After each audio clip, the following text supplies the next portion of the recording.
Ugh.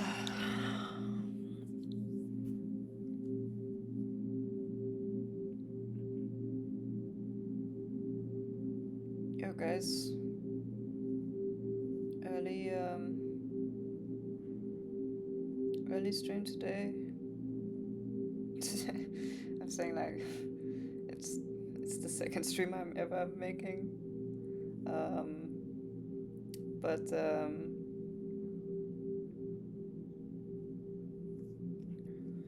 basically, well, I took the day off early at work because I was just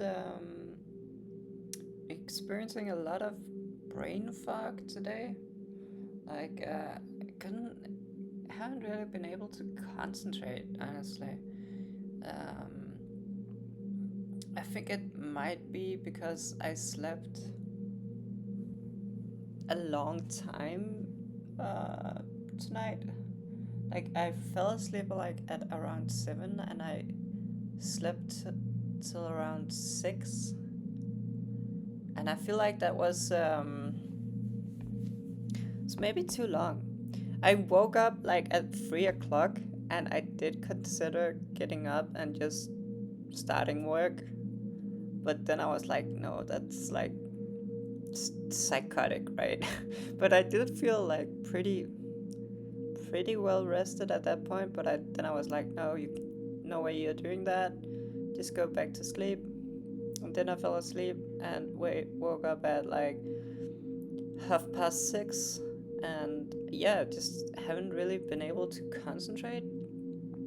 So I just like sat and like just stared at my computer screen for like an hour without really accomplishing anything. And then at that point I was like, okay, sure, let's just call it a day, honestly, because I am not really getting anything done right now. And it's also been like, I feel like it's been just a lot of different things at work. It's almost always something new all the time, every day, and I don't really even. Yeah, it's just a lot. So I was like, hey, I worked some hours extra yesterday.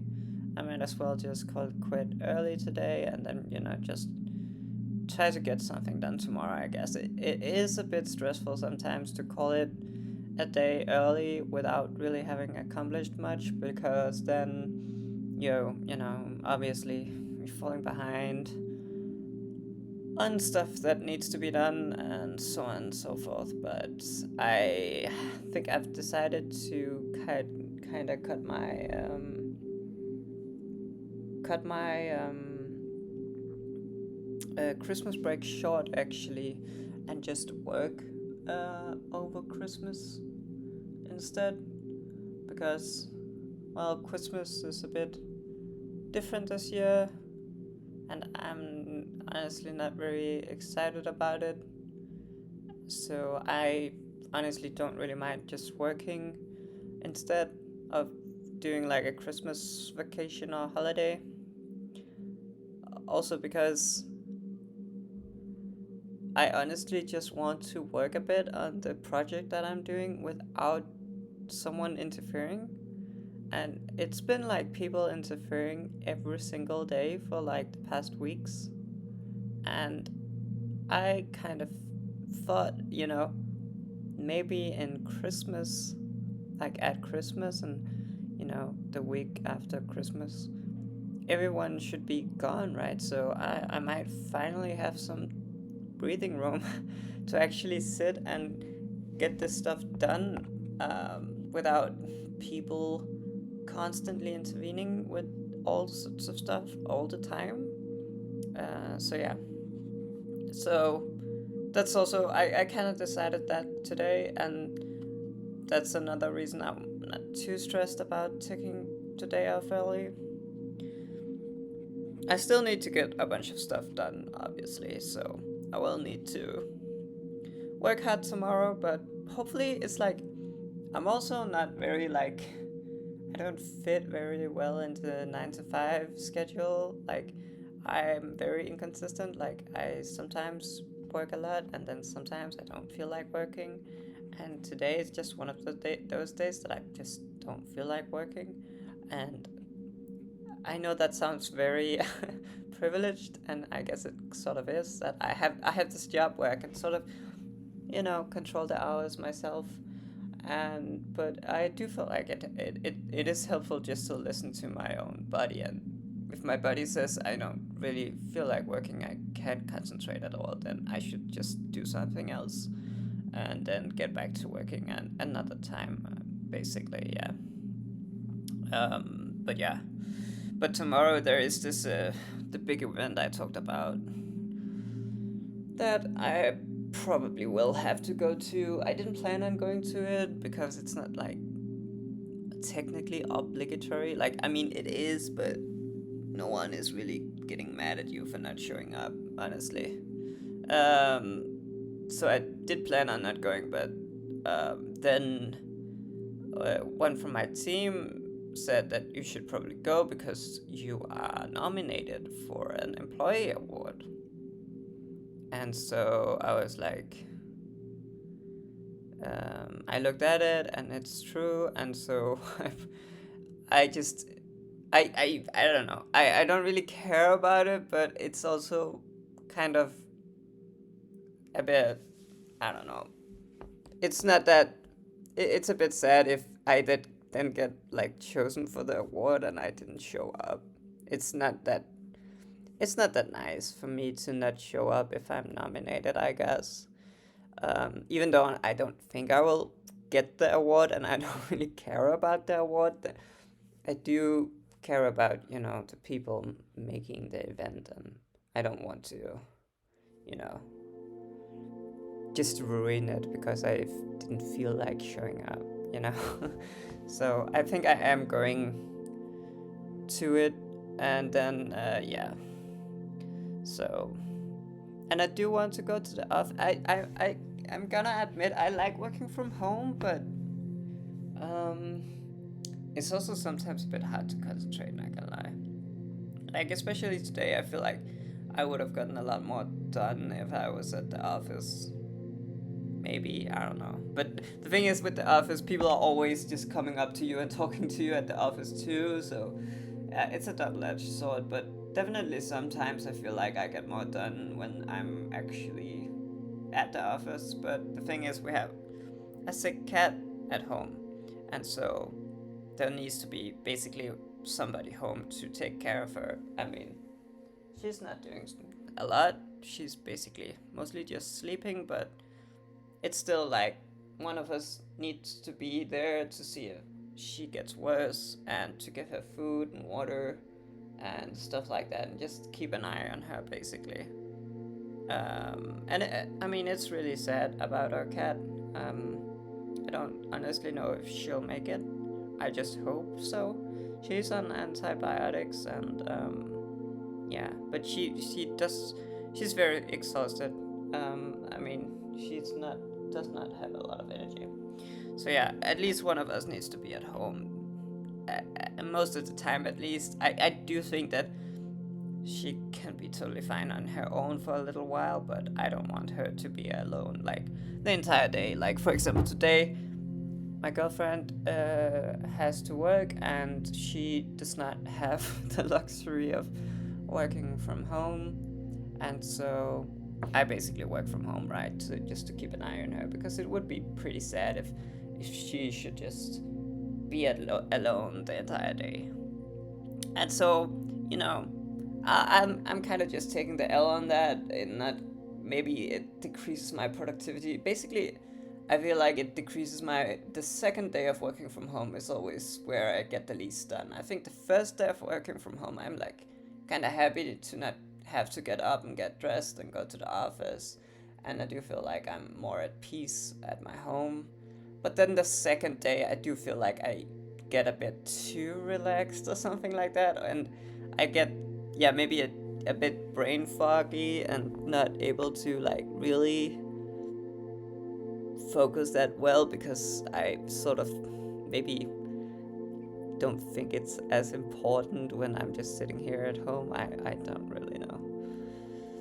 But yeah, so yeah, so just to take the day off early, and then I thought, hey, even though I do feel pretty tired actually, like not only tired but also like the thing I've been saying about just having brain fog.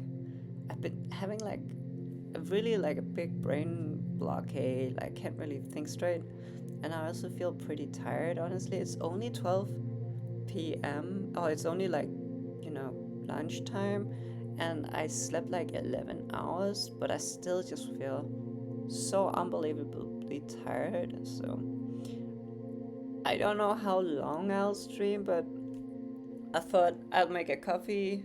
So I have a coffee with me here. I have it in this very ugly Dracula cup, but I really like it. My dad gave it to me when as a souvenir for when they were on holiday. And I was always felt like it was kind of cute in some sense.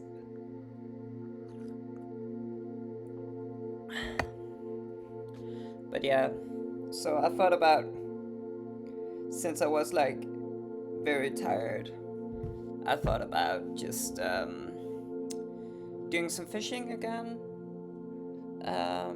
which I still think I might do, but then I thought maybe it would be best for me to just start the day off with some Omega games, because um, then I can sort of spend my main energy on that, and then if I get too tired, I'll try to switch to the fishing fishing simulator, aka World of Warcraft. Um, but yeah, so, and I do want to try to make it at least maybe 2 hour stream or something like that. I do think too short of a stream is kind of not where I want to be, but I don't know why I feel that way. And yeah, and then also about music. Right now, we're listening to Toyota Corolla 2003. I have yet like I I don't really know how hard it is to avoid like copyrighted music, but I figured most of the time I listen to like pretty obscure music. So I think a lot of it will not be copyright struck. But I'm not actually sure at all. How small of a creator, or how big of a creator basically you need to be for your music to get like, you know, copyright struck on Twitch TV and stuff like that. I don't know where the line goes. So maybe this will get copyright struck, although I don't think so. And my plan is just to try to put some obscure music on it so it doesn't get copyright struck. I think I'll be able to find some obscure music. A lot of what I listen to anyway is kind of obscure. It's just that I can't really use my Spotify playlist because there's also some pretty popular stuff on that. So, that will definitely get copyright struck. So I might spend some time just basically figuring out what music to play. But I have some suggestions that I think will not be copyright struck. And I did feel like ambient music would be nice because that's what I listen to the most, honestly. And also, I'm just kind of tired, so I don't really feel like listening to super upbeat music. Although we totally could, I guess. We totally could. Yeah. But yeah, so I need to figure that stuff out. But yeah, I do want to play some Omega and basically just try out this Magnificent deck. I think I'm going to take it to locals. I have a friend who lent me the cards that I'm missing, and I don't think I'll do super well with it, but it's basically it's a fun deck, And so, the basic idea of it is just that you run the Magnificent cards, and you run 3 of Crocia, because it's like the best card in the deck, and then 3 of Sven, and then 3 of Eldam, obviously, because they're starter 1-card starters, and then Megala is kind of interesting because she is only a starter if you have a mystical space typhoon and a target for the space typhoon, meaning that you need basically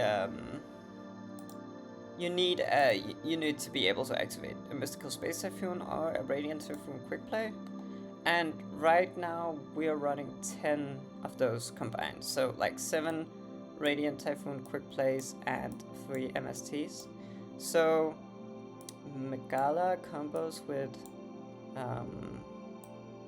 10 cards in our deck, and I'm not sure if that is enough.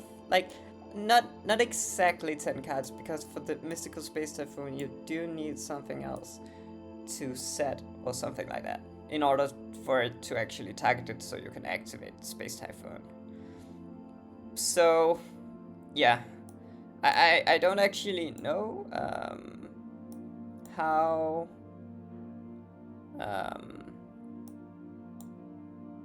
how likely that is, and therefore I just chose to play one. Like, this list is primarily based on the Luke's list from that top 8 at the UK Open like last weekend with Mystical Space Typhoon, which was really cool. And he played Fiendsmiths, which I'm not going to, because I just want to play the deck pure. Because really I'm just trying to learn the deck as most as possible for best protocol.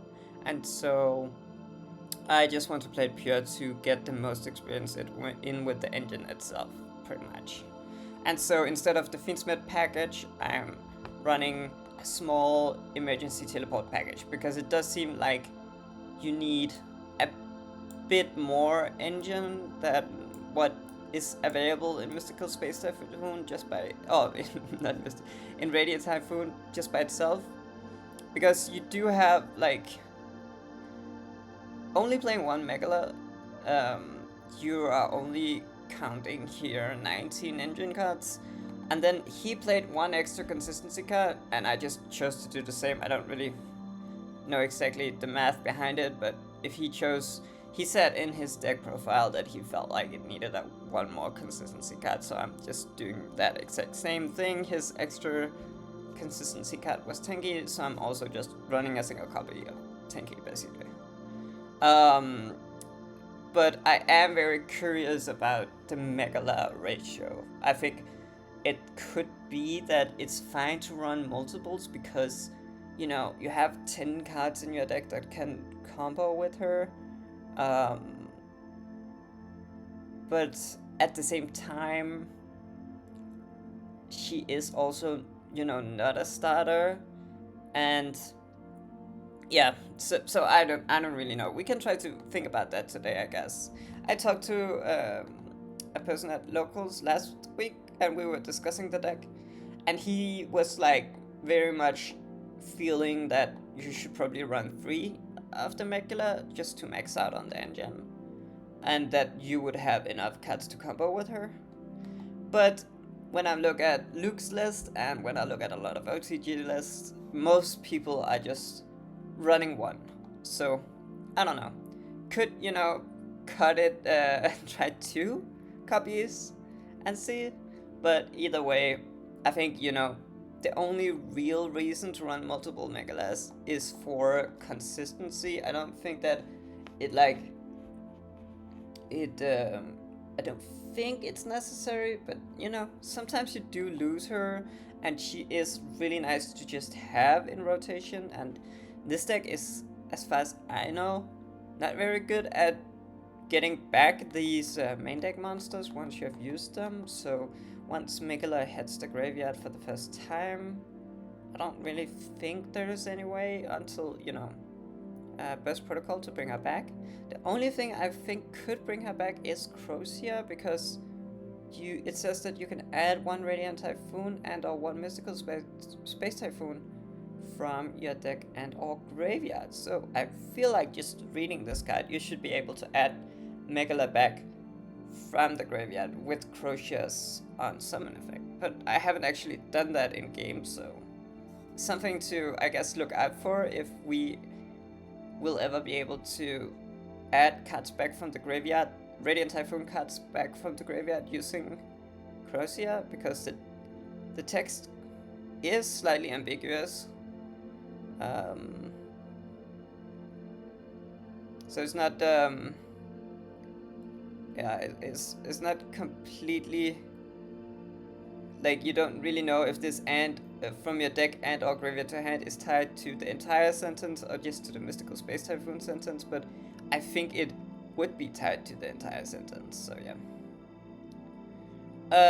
20 engine cards when you put in the 110 key, it's not that much, but then you have to remember that you should probably play, at least 2 to 3 Mystical Space Typhoon, and this card is like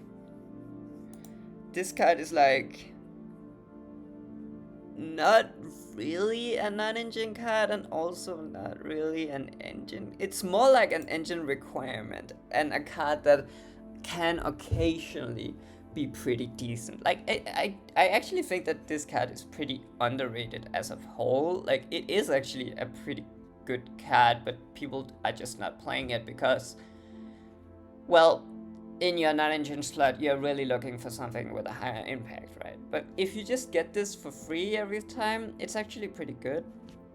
But so, I still see it more of an engine card in this deck, right? It's more of an engine card. You probably wouldn't play this if it wasn't for the engine. Like, if for example, if Radiant Typhoon just had some other quick play spell other than Mystical Space Typhoon as their whole gimmick, would you then still play Mystical Space Typhoon in your deck? And I honestly don't think you would. And that kind of answers the question for me whether you should count it as an engine or not an engine. And yeah, I'm just gonna count it as engine. So if you combine that with the emergency teleport, you are reaching 26 engine, right? And it's not extra consistency, it's just engine requirements. But yeah, so. And yeah, instead of the Fiendsmith stuff, I just chose to play 2 emergency teleports and a Dr. Frankenderb. And the reason I played 2 emergency teleports is because I was playing 3, and I bricked on it quite a lot, where if you draw the target plus an emergency teleport, the teleport is dead. And then if you draw multiple teleports, they're also dead, right? Because you only have 1 psychic monster in your deck that is that you can summon, right? And so instead of, I did for a while, I played 3 emergency teleports and then 2 targets, just so that if you drew multiple emergency teleports, you could, still activate them, and if you drew one of the targets, you could still activate emergency teleport. But I think that would bring us up to like 28 engine cards, counting the Mystical Space Typhoons, and I think that's just a little too much. So I chose to just cut it down to this, because honestly, these emergency teleports are not that important anyway. Like, this is mostly just that when you play the game or play this deck, you realize that a lot of times when you go first, or even just in general, you want to, but especially when you go first, you want to have a quick play that you can just activate without any sort of targeting requirement or condition being met, because while we are playing a lot of quick plays in this deck, like Call by, Droplet, Super Polymerization, Fallen the Virtuous, these all have like some sort of activation requirement, right? So if you go first and you, for example, have a Crozier in hand, and you just need some quick play that you can activate, all of these don't really work most of the time. Sometimes you can do it with Fallen the Virtuous because you can pop your own cards, but most of the time you can't activate these cards when you go first, like immediately. And so you're kind of the only cards you can just activate conditionally, like without any condition being met, is just the Radiant Typhoon quick plays, and we're only playing 7 of those, so the chance of combining them with Crozier is kind of low. And so the idea with teleport is just you just have an extra quick play that is kind of conditionless that you can just activate in order to trigger your Crocia, or of course your Rune and Phoenix as well. And then Frankenderb is just a target because when he's normal special summon, you can pay 500 life points. Look at the top cards of your deck and place it on the bottom of your deck, or reveal it and add it to your hand, but you skip your next draw phase. So it's kind of like Dogaris, but it's a bit worse obviously. But still, you basically just draw a card and skip your next draw phase. But it is still pretty nice because then it makes it so that your emergency teleport is truly just a free quick play. You can just activate it, summon Frankenderb, and draw a card, and it's very low cost to that because you can do it in the draw phase where you can't get drawn either way. So it's kind of just like an upstart goblin. Of course, it's pretty bad if they have Fuvelos, but so be it, right? I think that's pretty much.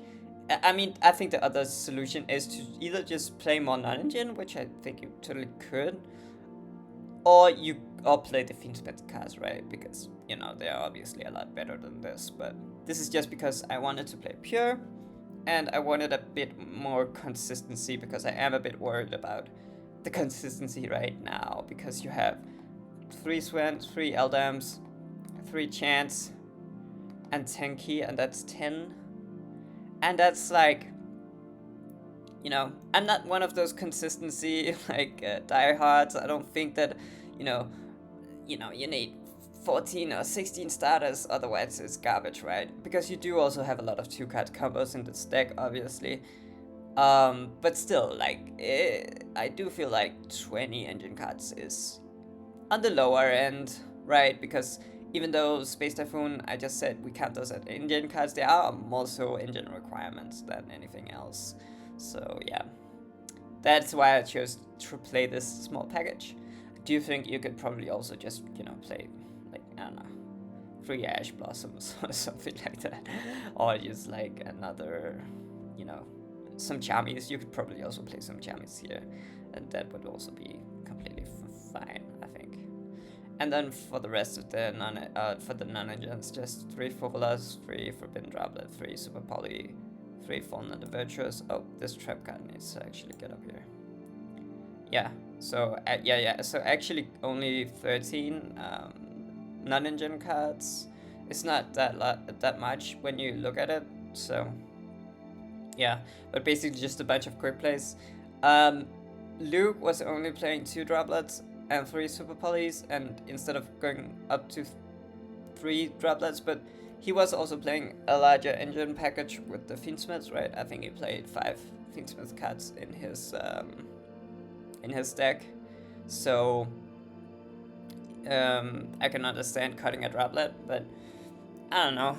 I can honestly still see just only playing 2 droplets, but I just don't really know what other non-engine I should test in this deck because I do really feel like it's just these quick plays that are just really interesting in the deck. You could obviously also play hand traps like Purge and stuff like that, but yeah. I do feel in particular this Fallen and the Virtuous is really nice because it's obviously not the best or the strongest interruption, but just the fact that it always gives you a quick play at the end step every time, it really helps, keep the engine going, because I think one of the problems with this engine, pre-burst protocol, is that you are sort of missing that linked monster that really just gives you a bunch of engine cards and pluses you a bunch, so you don't have, you have Crocia that pluses you, but that's about it. So you can sometimes really easily run out of cards, and also you can also be in a lot of situations where you don't actually have any follow-up. And I think that's a big point about this deck, is that you could really screw yourself to not have any follow-up, because of the fact that none of these cards really do anything, add any follow-up in the graveyard. Like none of the quick plays or any of the monsters. The only graveyard stuff you have is your boss monsters which come back. Obviously, that's pretty nice, but it's actually obviously not follow up, right? And these cards don't really. I mean, Rune is a negate no matter what, right? But Phoenix can only really work if you have a quick play, and so just always having access to a quick play, this feels really important for this deck. And so I really like Fallen of the Virtues. I think it's like a slam dunk in this deck. Honestly, when Fallen of the Virtues got spoiled, this deck was the first deck I was thinking about. I was thinking, whoa, that card seems ridiculously good in Radiant Typhoon, right? And obviously, I would just want to say you have the trap for follow up because it draws a card by shuffling stuff from your graveyard into the deck. But just getting an extra draw is obviously not guaranteed follow up at all. So yeah. And I do feel like playing a card like Fallen of the Virtuous, when we have so few non-engine slots in this deck to begin with, then playing a card that we really only play because of our engine, right? This is like a decent non-engine card. It's like a decent going second card. It's not very strong, right? If you're against combo, you probably take this out because it's just too low impact. It's very generic, which is nice. So in that sense, it's pretty decent, but it's not like, a Chami that you like, okay, this is a slot, this is a non-engine, I'm basically just playing because I want to prioritize, I want to, bolster my going second powers. I don't really feel like Fallen of the Virtues is a card that I'm specifically playing to bolster my going second power. Honestly, it's more like a card that just synergizes so well with the engine that I feel like it's worth it.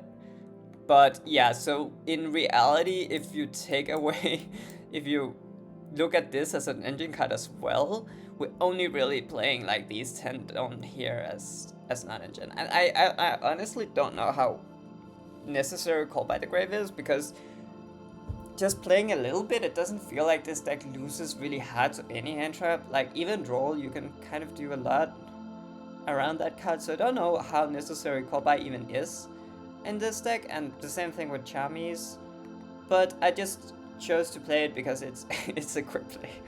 Right, so yeah, this is very like, I would say this is like a very low non-engine build of the deck, and I could totally see playing a version that has more non-engine, especially cutting these emergency teleports and the Dr. Frankenderp, and maybe also like Luke did cut one of the droplets, because let's be real, Droplet is not that strong going second, right? It's pretty good, but it's not as good as a Chami or like a Sphere mode or something like that, right?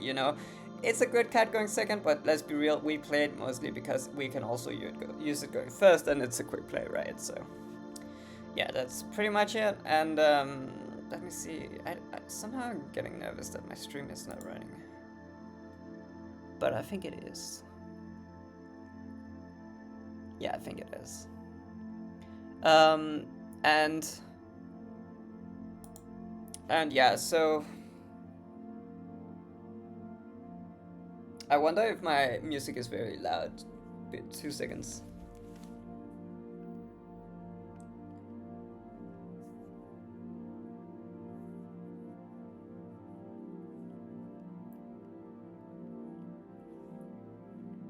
Is that loud? Is that loud?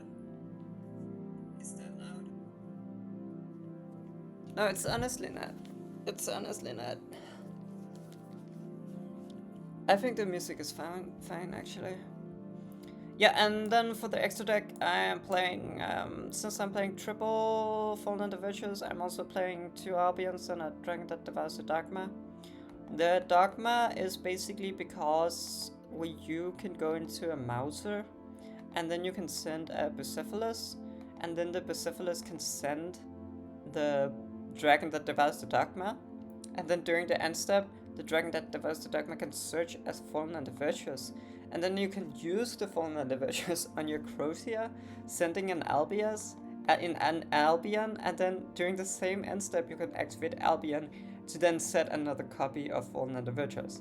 And so it's just a very convoluted way of making a Link 2 that basically searches your quick play spell. It's actually kind of cool, but I don't know how relevant it is.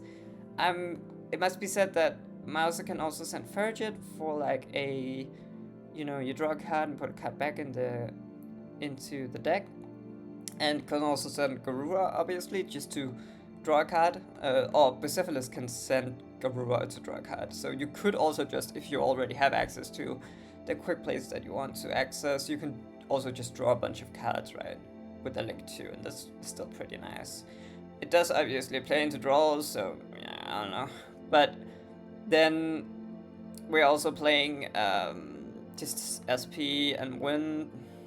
Pretty explanatory. Harpy Conductor. I don't know how necessary this is, but I am playing it for the Featherstone, because if you get caught in a situation where you just have, don't have access to Crocea, but you do have access to a Link 2, and you're sitting with the Featherstone, you can just make this one, and then the Featherstone will be activatable. I don't know how much that is going to occur, so maybe it's not necessary, to be honest. It is also nice with the Hysteric sign, but I'm pretty sure I'll be cutting the Hysteric sign. So, although, yeah, I don't know, but I'm pretty sure I'll be cutting it. But then also just some rank 3s, Gossip Shadow, Cicada King, and Totem Bird, and then this Ashura King, which is supposedly good going second because you can use it and then it can attack a bunch of times. So it's like kind of like an access code, and then there's also just a monster negate, but it does require 3 level 3 monsters, so you need all of your small guys to make it, and it hasn't come up yet, so I don't really know. There was actually a point where I was playing against Lunalight and I just needed something large that could beat over their monster, and I didn't have anything that could do that, and I looked at this guy and was like, why? I really felt like it would be better if this cat just had more attack instead of being able to attack multiple times, but yeah.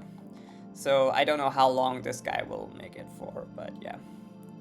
And then super poly targets basically. Not really playing a Sectarian Dragon right now because basically I wanted to try out the Ashura King and the Harpy Conductor, and also this Mauser package, so I'm a bit low on space. And I also think you should just side out Super Poly against Dragotail anyway, so it's like, if you draw it game 1, I guess it's kind of not that very nice, but yeah. And then side deck, I have Meows and Purulia because I just really like the Jammies. I think they also work great in this deck, actually. Because this deck just really seems like it can pop off if it has a lot of cards in hand. Like you draw into a lot of engines, some Space Typhoons, some Fallen Virtuous, Droplet, Super Polymerization. There's just a lot of powerful cards you could draw into, and especially Droplet and Super Polymerization just scale with cards in hand really nicely, right? So, yeah. Feel like the Jammies are obvious going second cards, and then also Luke played 2 Sphere modes, so I'm just trying out the same. I do see that Lunalight for this deck is actually kind of a problem, and also this deck does not most of the time need its normal summon, so yeah, why not try the Sphere mode? And then I have this Duster, which I don't think should be here, because basically in the beginning I was very caught up in the fact that these small guys cannot special summon themselves if your opponent has spells and traps, right? But then I realized that they can't special summon yourself if you have a MST in your graveyard. And so I don't think that the issue of these guys not being able to special summon themselves when your opponent has spell and traps, i.e. when you're going second, I don't actually think that's very real, because I think you can just search MST. Like, it's so easy to search MST in this deck. You can even just normal summon Sven and search the MST, or use any of the quick plays to search the MST, or Crozia, right? There's so many ways of getting to the MST. Plus we're also playing 3 MST. Then a lot of time you can just use an MST, right? And then all of your guys can suddenly special summon themselves. And I also don't think that this deck has issue with back row, right? Because you are literally the MST archetype, right? You search MST and you want to use MST a ton. So having decks in your side cards in your side deck that are against going against back row just feels, in the beginning it felt like intuitive to me, but the more I think about it, the more unintuitive it feels to me. So yeah, I don't actually think cards like Duster and Lightning Storm is good in this deck at all. I actually think like Charmies and Sphere Mode are much more in the sort of realm of what you want when you go second with this deck, because you basically just want yeah, to out the problem cards, right? Sure, I guess something like Anti-Spell could... No, and it's not even a problem when you have MST in the deck, right? Plus one in the Virtuals, probably. But yeah, so yeah, I think I should definitely cut this. And then these Hysteric Signs... okay, so the idea... I know this seems pretty obnoxious to have 3 feather storms and 3 hysteric signs, but my idea was just that if I'm bringing this to locals and I'm not very good at it and I'm probably gonna lose a lot, at least if I have a bunch of feather storms in my deck, I will probably just have a decent chance of just sacking my opponent when I go first. So that's the idea. Obviously, it does lose to draw, right? Because if you MST this, the idea is you set this card and you MST it, and then in the end step you can add a Featherstorm to your hand. And it doesn't matter that you can't set the Featherstorm because you make Harpy Conductor, and you can activate Featherstorm from your hand if you have a Harpy monster in the field. So yeah, that's basically the idea. But of course, it does lose to draw a lot. Like, so I mean, I think this deck's weakness is already to draw in some sense, so I don't feel like just putting more cards in your side deck that loses to draw really does you any favors when going first. But still, I mean, I think 3 is basically overkill. I think 2 could probably be fine. And then also it's the case that if I'm siding out Super Poly against Draco Tail, I need some card that you could side in against Draco Tail, even going first. Which in this deck you can just put in the, you know, you still need something else, right? And that's where Luke, he played Ash Blossoms, because obviously you just put in Ash Blossoms against Draco Tail, right? It's pretty easy. And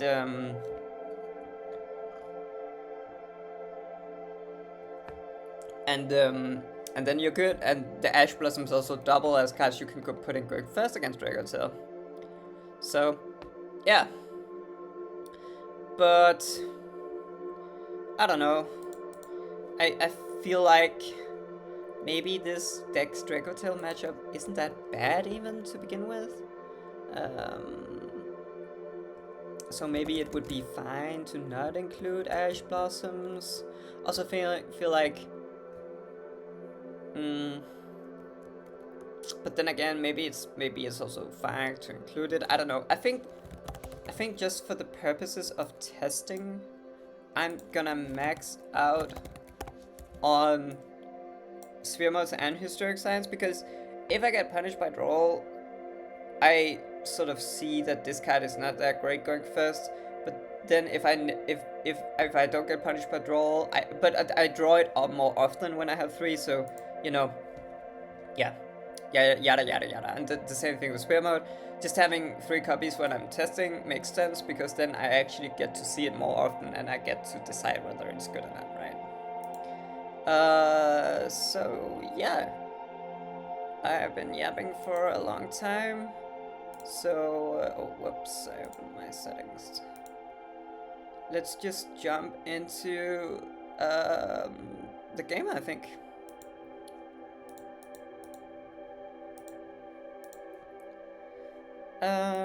And maybe I should find some new music for... Oh, do you think music to Dual Bar is copyrighted? It probably is, right? If it's Konami, it probably is. So what other kind of music could we listen to that is not copyrighted but a bit like a bit upbeat? Oh, I know it. Maybe we can listen to Hit Vibes from St. Pepsi. Yeah, let's just try listening to this. Oh, I hope you have something great to wear tonight because we're going to a party. Oh, I hope you have something great to wear tonight because we're going to a party. I don't think this is copyrighted. I want to introduce you to Probably someone. not.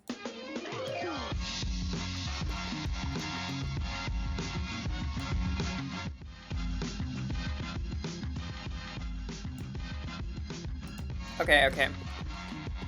Is this too loud? Maybe it's a bit loud. Like this, maybe, yeah. Okay, so let's just try it. I mean, or not yesterday, but the day before, I did pretty badly, honestly.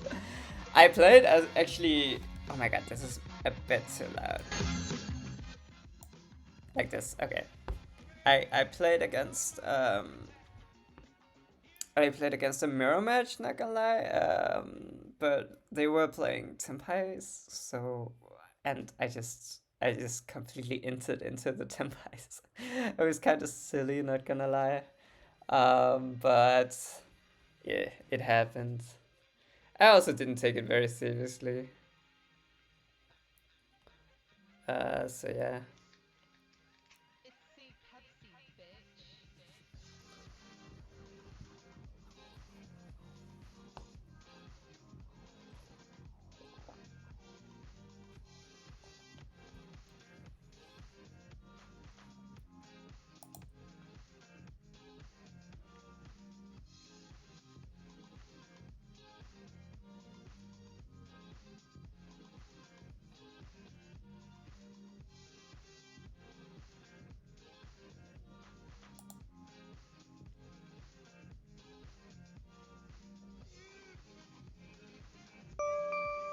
Okay, we got a game.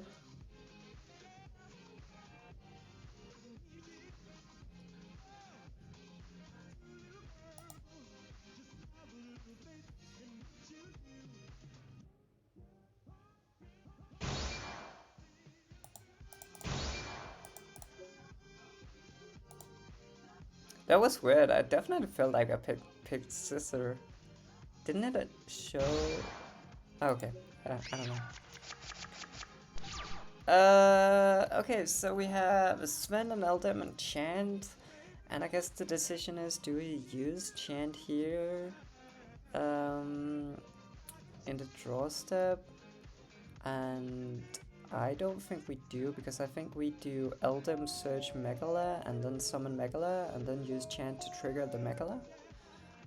At the same time, though, since we have both of the small ones, maybe it makes a lot more sense to use the search on Megala actually.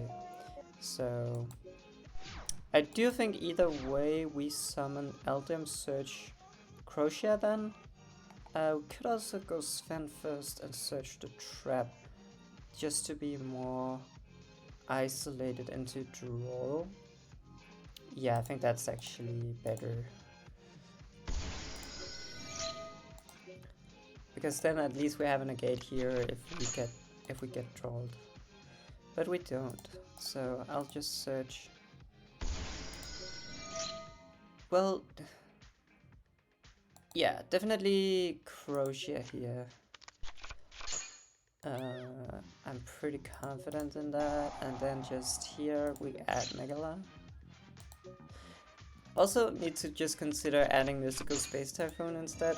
Sometimes that is actually going to be the correct move. But right here we just get the Mystical Space Typhoon for free. And then we probably grab the Chant so that we just have a quick play we can activate to trigger the Megala. Not gonna lie, and it would also be nice to dig for a couple of cards here. Although we could also just search the third MST. Don't have to draw 2, discard 1 actually. Yeah, actually now that I'm thinking about it, the guaranteed third MST is probably stronger than whatever we draw off the top. Then here we need to decide if we play around Nib or we make a spell trap negate. And I think we can actually just safely play into Nib because I don't know actually. Oh wait, we can totally just summon Varuran off of Megala. So this is our third summon. So here we basically go activate this to grab MST, we chain the MST to pop it, then we summon the Varuran, then we have an MST and a negate, so the Varuran negate is live. Yeah, I think that's the... We add a mystical space typhoon here, then we chain an MST to pop this. We just want to get an MST in the graveyard, and then we add an MST, and then on a new chain we go Megala to summon from deck, and we go Vision to set itself, and we summon the run, so now we have Nip protection because there's an MST. This only negates if there's an MST in the graveyard. And then here we simply go for a Totem Bird, I think. And then here is the case where we could also have done it a bit differently, in the sense that, yeah, I guess we could have summoned this Fuvilas and made a link, but the issue is, before the Radiant Typhoon link comes out, there's just no good wind link monsters to make, and we're locked into wind, so yeah, because there's not really anything to use this Crochet for, that's kind of the issue right now. Oh, I should definitely remember to activate the trap card as fast as possible. Yeah, because otherwise we won't be able to negate anything they do. So we basically need to flip this immediately. And so now we have a monster negate, and this is goddamn Anomat. Oh, I'm definitely... Oh, this is what? This is like Anomat OTK? I'm definitely using the Totem Bird here, because then if they chain something like... Oh yeah, okay, never mind, they don't have anything. Okay, so Anomat Slob. We basically just bring in the Swimouts and the Perulias, right? And then I think we always just take this emergency teleport package out, you know, when going second, because...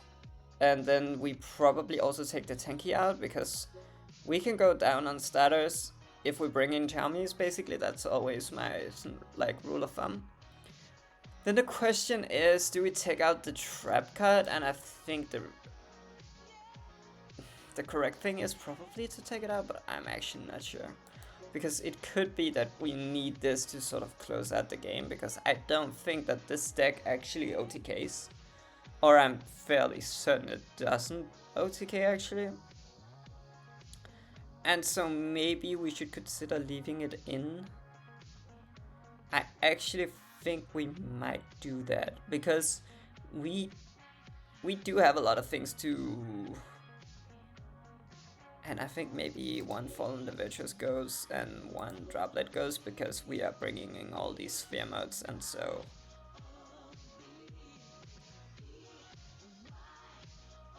Or maybe the Corpire goes. I'm not sure. Let's just try this. Should be fine. I mean, I could have taken some more engine cards out. Honestly, yeah, I would get punished for not taking out engine cards, right? But it's also scary when the engine is not that big to begin with. Like, taking out Eldems and Svens seems wrong. Taking out the one-offs, you know, the one-off monsters also seem wrong. Taking out Crochet is definitely wrong. Then, I mean, you can take out some of the quick plays, I guess. You could definitely maybe have taken out the quick play that Foolish is one of the big monsters. I think that one is probably a lot less useful going second, I would guess. although I'm not actually sure. Um,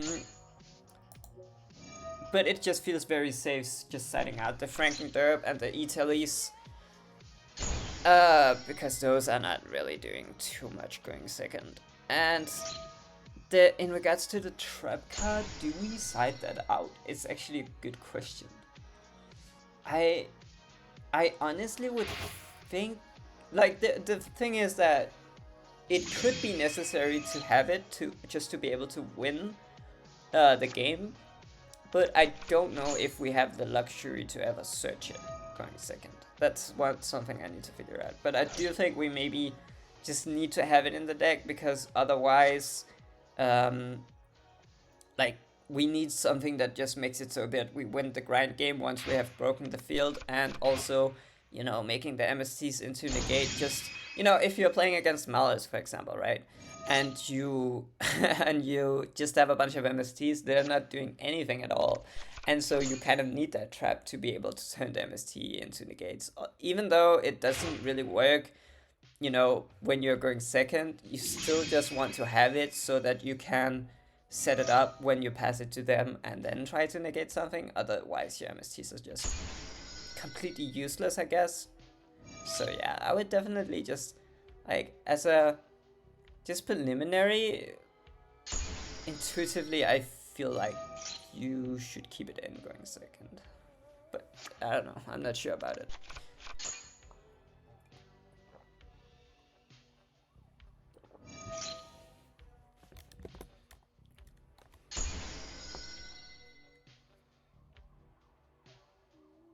Oh, it does actually say that we dropped some frames. 0.4%. I wonder when that happened. I've just been so, like, so obsessed with the game that I have not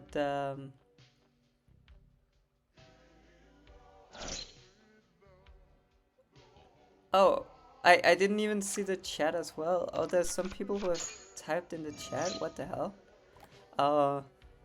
Notable eminence 9QHU PJWIY. Best viewers on steamboo.com. Remove the space. Okay, it seems like a bot. And then we have a NetDeck hipster. Cool, didn't read the radiant cards. Are they that good? I don't know if they're. I actually think they're very strong. Yeah. It's just that the deck is really missing the Link monster because well, I tested this deck when the cards were first announced, and I was pretty hyped about it actually. But then it really feels weird sometimes to play the deck because you sometimes you don't have access to the trap card, and you really need the trap card to have a proper end field. Like, for this deck to be strong going first, you need the trap card. It's not very strong if you don't have it. And you're just not guaranteed to have it right now. The Link Monster searches the trap card, so you always have it when the Link Monster comes out. And that's just a huge missing puzzle piece. And the second thing, which just makes the Link Monster even stronger, is that you are totally missing a good wind Link Monster. Like, you want to make a Link Monster in this deck every time you go first, but you are so often wind locked.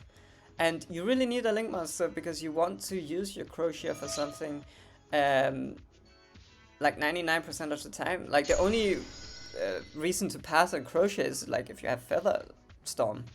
Otherwise, she just doesn't do anything, right? So you want a Link Monster, something to use her for, and there's just no good Wind Link Monsters. Like, I'm honest, there is literally no good Link Monsters. The only sort of half-decent Link Monster is the weird Doom Eagle. Like, I'm not playing it on this list, but I have it. It's a Link 3 though, so that's the issue. But it can shuffle a quick effect shuffle a monster from your opponent's graveyard into the deck. That's it, right? That's literally the best Link monster. Nothing you can go into. Yeah, exactly. Yeah, exactly. Yeah. Okay, so let's see. What the hell? Okay, I drew full velocity for turn. That's nice. And what are we even dealing with? The Galaxy Eyes negate, the Draco Future. What does this even do? Take control of one monster your opponent control. Quick effect when your opponent activates a card. Okay. And then this one, I think this one doesn't do too much, right? This one is just special summon a number. Oh, it actually does special summon a number monster from the extra deck. But I think we'll just have to get rid of the... yeah, we just need to get rid of the... we need to get rid of the negates, right? I don't actually know what he can summon. But I think we just need to get rid of the negates. And then let's go summon Ponix. Phonix, I guess, not Ponix. It's actually fun, it's almost the same name as the Radiant Typhoon card. Oh, not Radiant. Jesus Christ, I'm bad at speaking English. As the Fire King card. But it's like an F instead. It's like phonics. It's actually really funny because I think here in Denmark there was a like an IT computer store that was named Phonics. Oh, okay, so he summons. Yikes. So he does actually summon. Yikes. He does actually summon something from the X deck right now, and I'm not totally sure what that could be.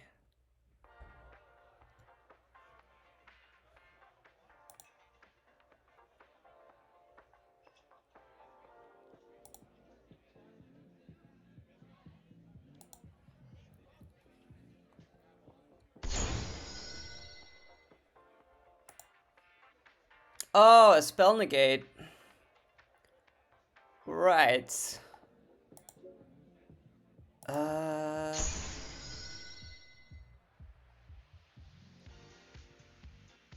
So...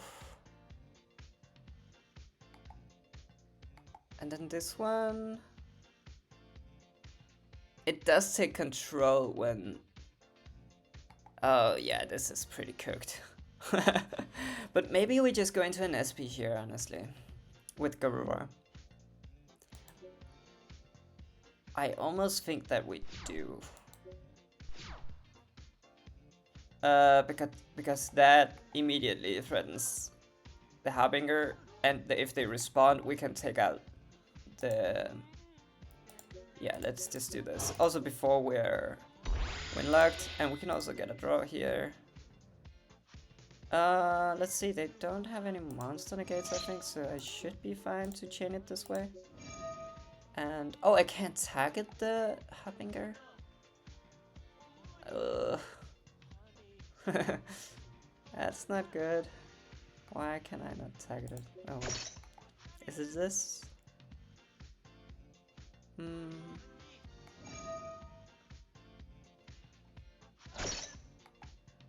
Take control one monster. I cannot take them out either.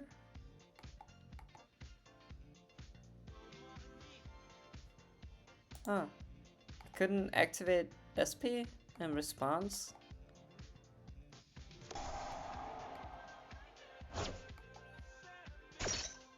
Oh, okay. Now I can. And then tag these out. What?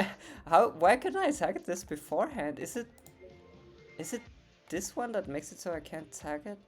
Oh yeah. Oh, why did they then tribute it? Okay, but they got 10,000 life points. Oh god. Oh, I am only on 19 seconds. Shit. Oh, they have a draw.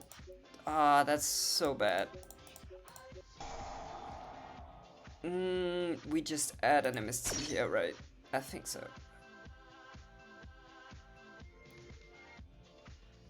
That's so bad. Oh, they also have an Ash. Yeah, this is cooked. I don't think we're able to do anything. But maybe this doesn't do anything without MST in the graveyard, so might as well make a Link monster. I don't even know. Oh, but we are on the draw, so it's very limited what we can even do. Yeah, I think the draw is killing us here. Let's just hope we survive, I guess. I don't know how much follow-up they have.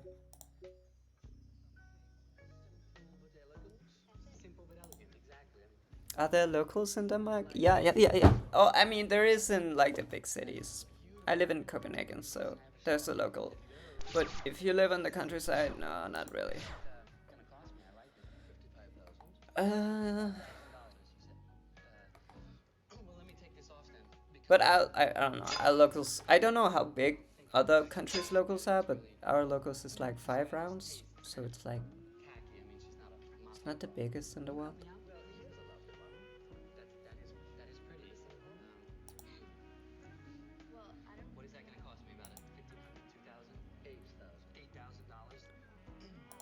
Oh, let's put on this one.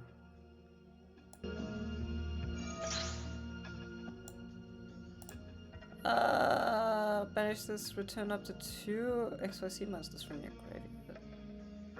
I think we just tag out here with the hope happening, I guess. But I'm pretty sure. Yeah, I'm pretty sure.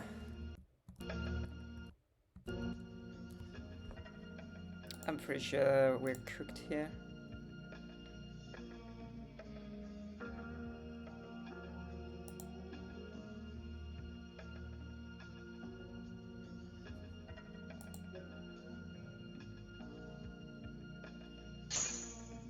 That took them a long time to decide what to shuffle back. Is that a good sign? Oh, I mean, this one, this must mean I'm cooked, right?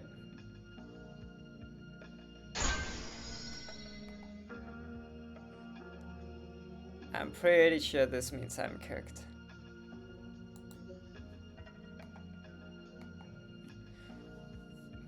It's kind of interesting seeing this deck without the Ouroboros hand rip. I mean, it did put up a bunch of negates, but it didn't seem that scary, not gonna lie. Like, it was like this one that summoned the spell negate, and then the F-Zero negated steel, and then this one also negate. I guess it's... And then the final one that gave targeting protection to everything. I guess it's pretty strong. Yeah, I guess it's pretty strong. Are they going to go into battle right now? Huh. Okay. We are definitely grabbing... Feel like we are definitely grabbing a Crozier. I think so.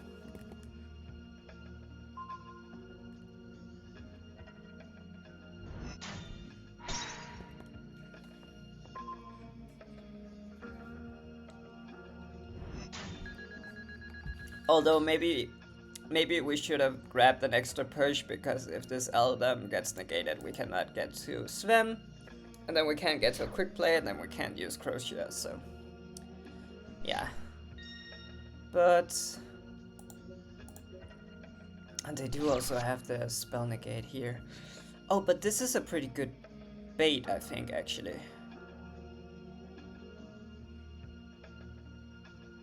Yeah. We can totally bait this right here.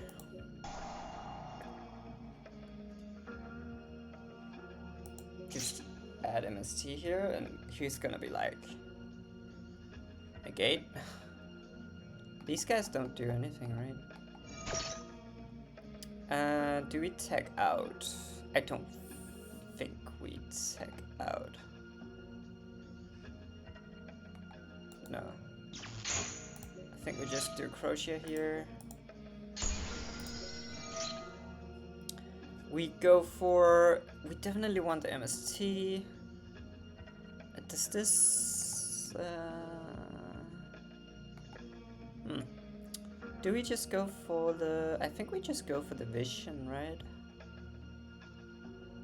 Yeah, let's just go for the vision here. I'm just assuming we'll play relatively uninterrupted. Do want to activate the MST actually, but I think we'll need to be playing into draw.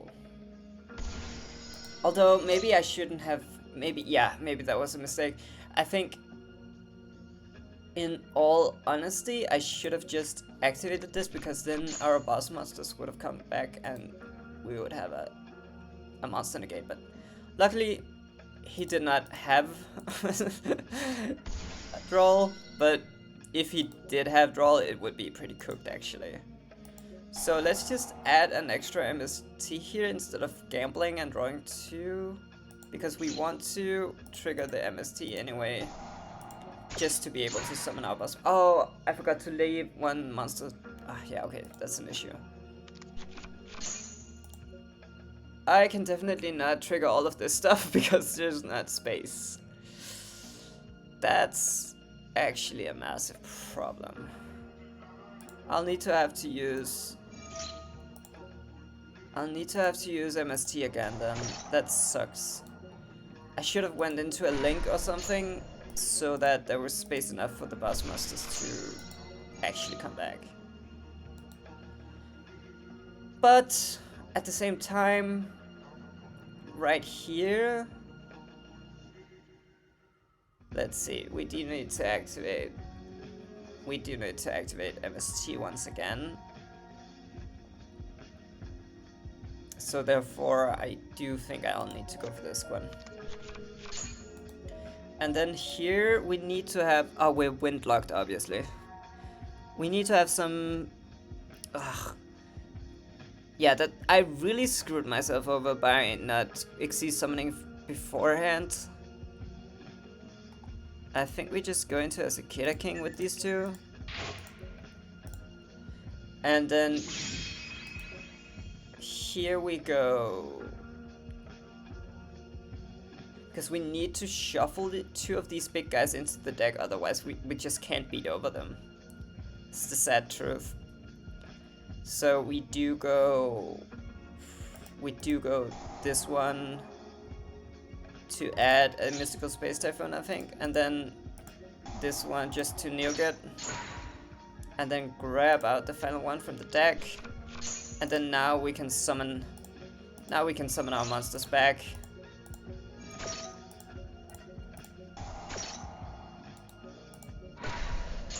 So yeah, we do this in defense, we do this in attack, and we will need to does this give targeting protection? I think the targeting protection guy is gone. And I think we need to I think we need to actually use this, even though it sucks. It doesn't have any spell traps, but we just need to do this one. And then target these 2, I guess, to shuffle them in to the deck. And then, oh, this is not once per turn to set itself? Oh, okay, I didn't actually know that. Okay, and then here we go, Bell. And we just hope that this works. I don't actually know these cards. Does it actually die? Please. It seems like he has some sort of protection. Yeah. That sucks. Hopefully this one will die? Question mark. Okay. Yeah. But hopefully this Drago future stakes negated.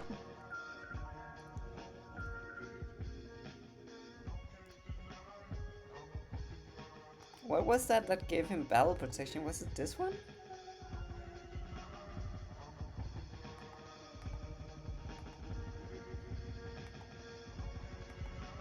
This one?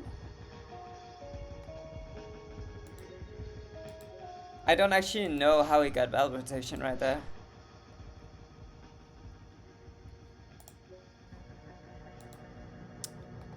Does it say so here?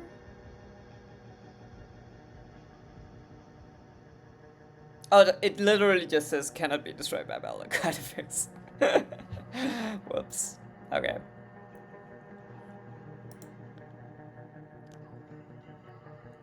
Oh yeah, hope having a secret effects. Yeah.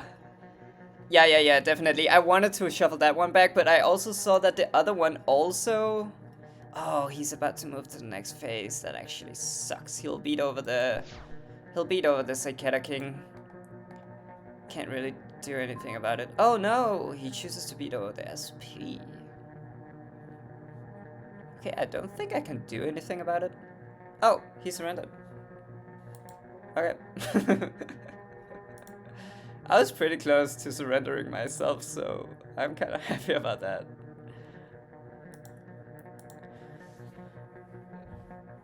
Honestly, that didn't seem so bad. Like, when the Anomad Ritual is not doing the hand grab stuff, it doesn't seem that crazy, but then again, I did have the Super Poly, so might be a reason. He also played...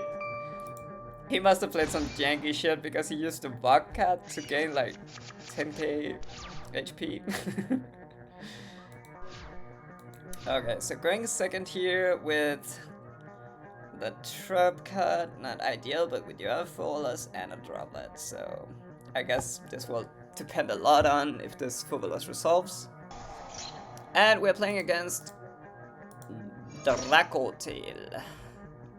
Oh god damn it, that's the punish. I knew I probably shouldn't have done that because now they go Aphelion, add back the Ash Blossom. Like one of my friends was always like talking about how you should always wait. You should always wait with the Fuvalas until they have made the Aphelion, so that you know exactly this cannot happen. But I don't know. I think it's honestly debatable because yeah, this is a big punish, but at the same time, you don't get that many draws out of them anyway.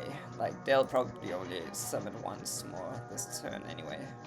And if they don't have the Ash, then the Fuvalas here is pretty good, right? So I honestly don't know.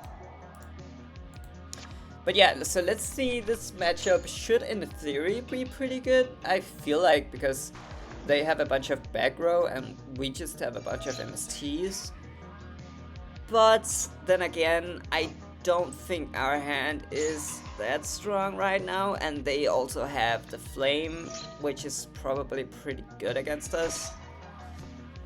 So yeah.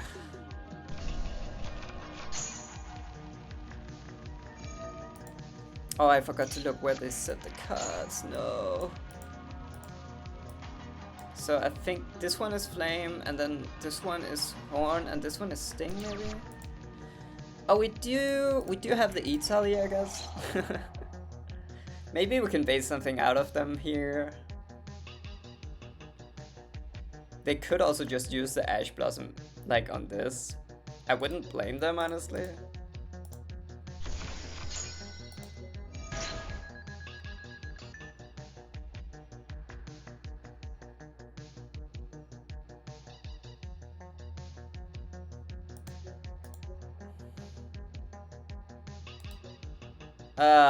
Fuvalas.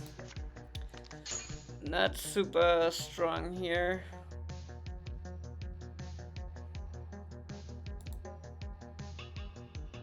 We do just kind of have to go normal summon this Megala and try it out. Oh, he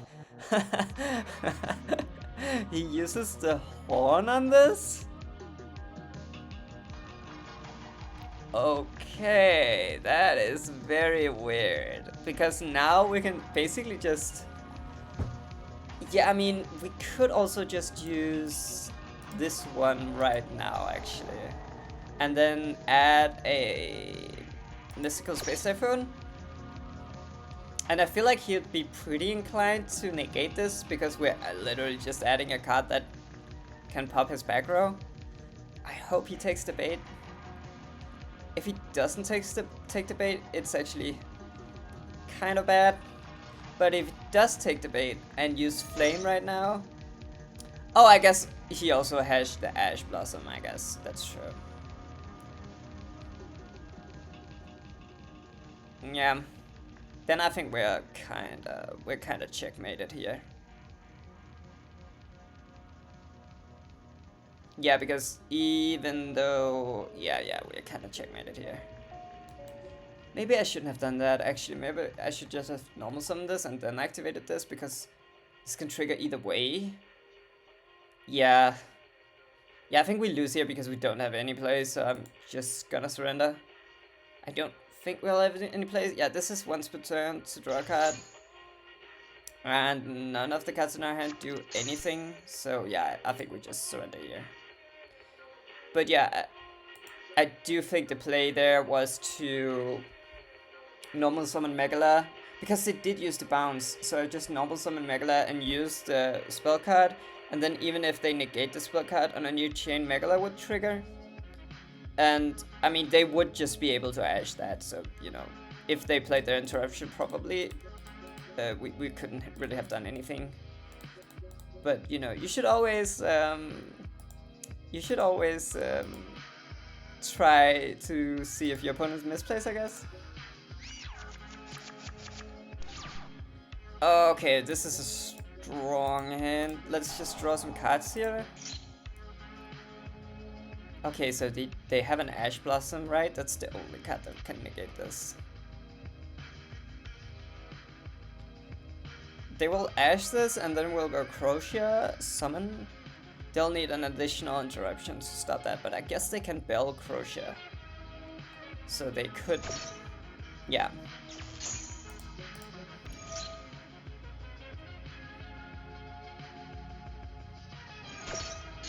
They have a Fovolas and they throw it here? That's kind of interesting. What do we grab here?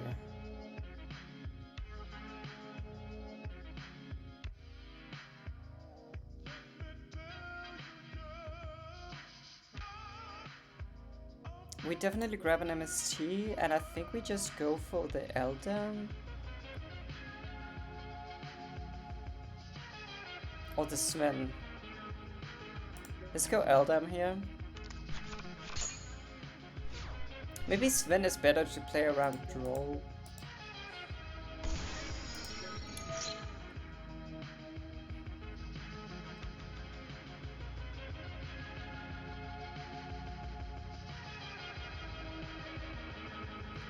They definitely have something, right?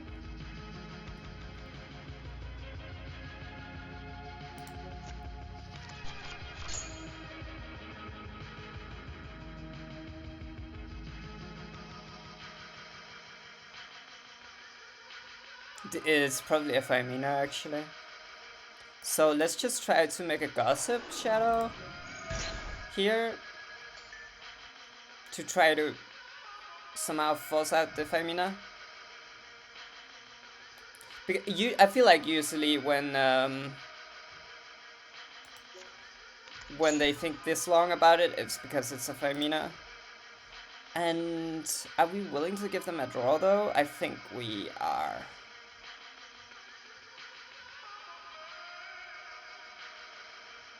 Yeah, because...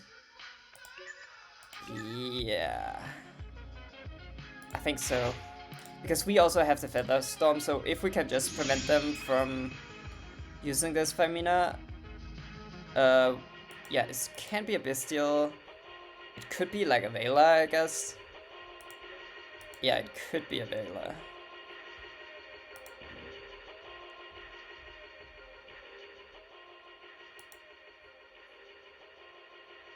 But just the way he's thinking so much about it, I do feel like it has to be a Femina.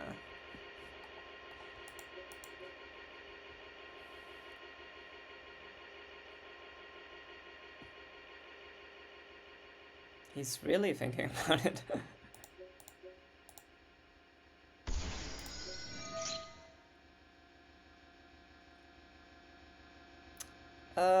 So what are we grabbing here? Let's just grab a chant and use it to... No, maybe we should just grab the trap here.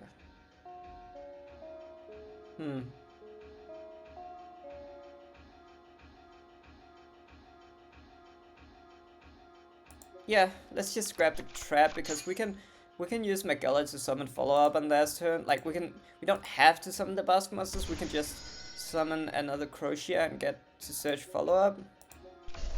So I do feel like we should be good either way. I mean, we have the Featherstorm, right? So it's like, just don't. The only thing that could go wrong here is getting wrecked by a Femina, something like a Nibiru. Yeah, there is the Femina. Let's just negate it. Set another Featherstorm, I guess. Pass the turn. The fact that they use Femina there makes me think that they have another one in hand. We're just gonna Featherstorm right now.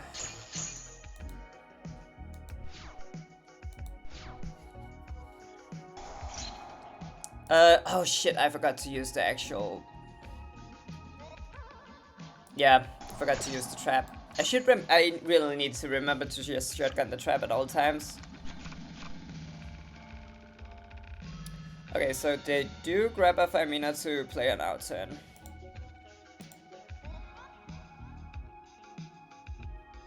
And I expect them just to pass.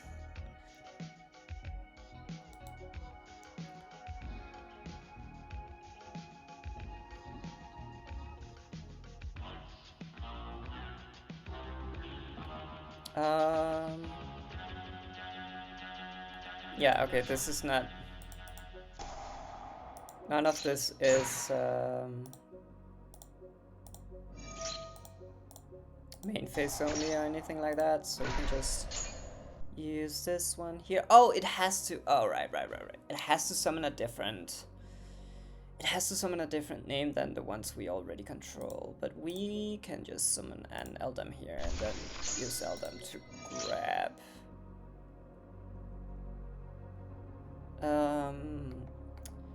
Actually, what do we grab here? We need a Sven, I guess, or... Yeah, because we don't really at the moment have any quick plays we can activate, so we can't actually... Yeah, we need to grab Sven here.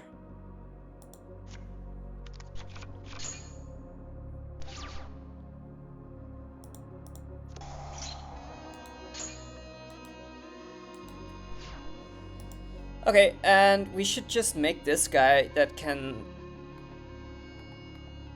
do a bunch of damage, right? So we should just summon this guy and search a quick play. And we can, in theory, search whatever here.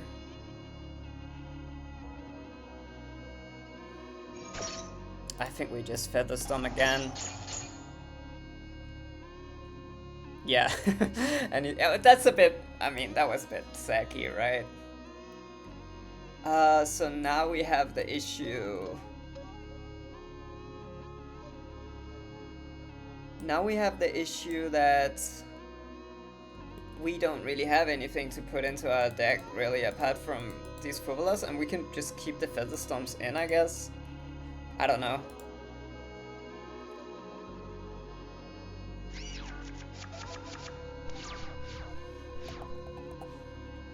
Maybe I should do this. Maybe, did that change the audio actually for you guys, or was that only for me? I'm actually not sure. Okay, so we have a Malulu normal summon fusion into Athalia by sending a pan. Yep, pretty standard stuff. We have a bunch of engine. I wonder how this will go.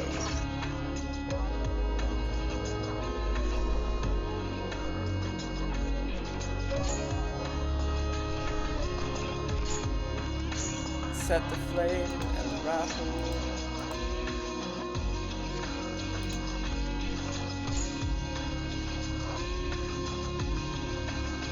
And then, yeah.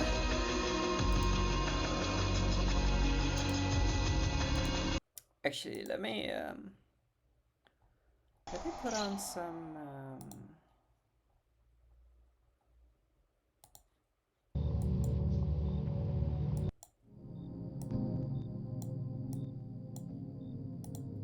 want some actual a bit more chill music. You fusion with a ball break to make a Golem. Okay. Setting the sting here, the Flamia sting here. And then, yeah, Femina here. To fuse the Molula, but they already did that, so it has to be a new name here. If they want the horn. They should, yeah. Oh, they made a Secretarian Dragon? That seems... Oh, no, a Mysterian.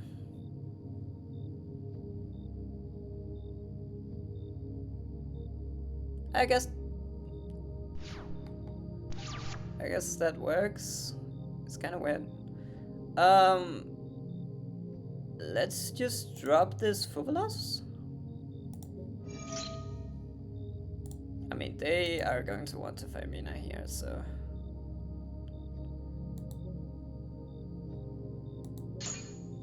And then let's do this one to draw some cards. So we need to watch out the Crocia here is going to get wrecked by the Mysterian. But it doesn't negate Crocia's effect though, so... Yeah. They do flame this and we can just MST it, right? Like we can literally just MST our own card.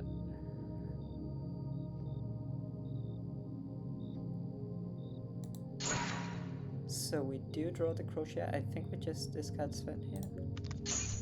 And then here we do have the Crocia in hand. It will be banished by Mysterian, but I honestly don't think that matters. And then this one to set itself. I wonder if they'll sting this card. They probably will. Yeah. But that's fine. It's honestly like best case scenario of dealing with that trap cards. We can... Oh, so they're banishing this one. Yeah, okay. Alright, it needs to be a spell on a monster, right? Yeah. So we can definitely just... They will get a card right now.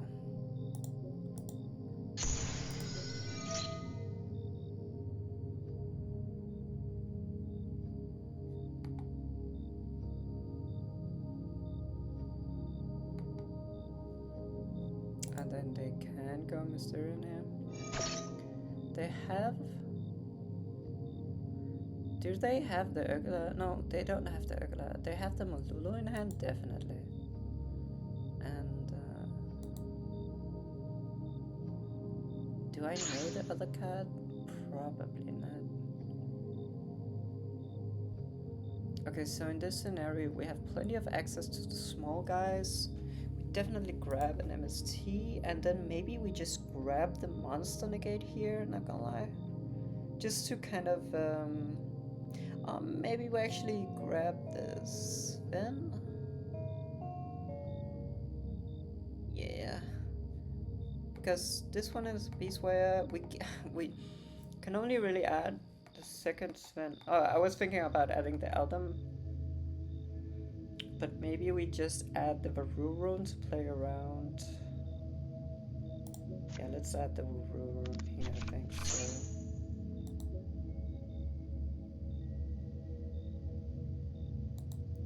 And then let's just try to go Sven here.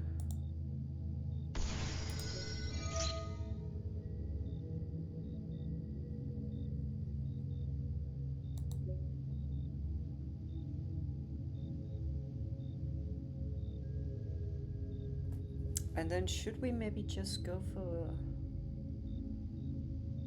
this one? Or should we go for the trap? It feels a bit greedy to go for the trap, not gonna lie. I think I'll just go... Oh, I should pass priority to them to see if they draw me here. Okay, they don't. Then let's just grab Scrap Eldom. And then here on a new chain. Oh, is this not once per turn? Oh, it is once per turn. Thank God. I was about to get wrecked. Alright, so now we have the monster negate live. And that should threaten the Famina. And then here we just go for a Megala.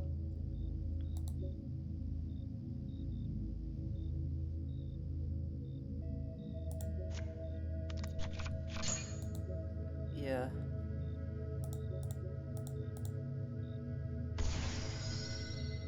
And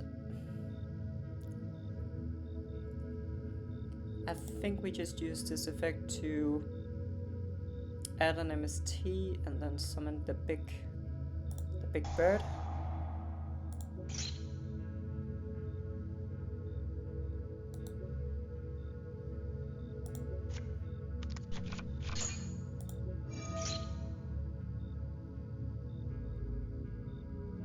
We have already used crows here.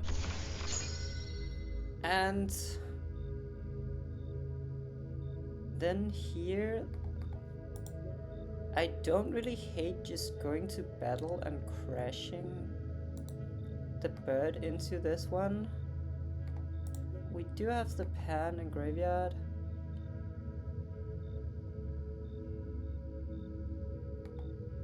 But there's no non-fusion Dragotail monster in that graveyard. So I think we can go for the crash here.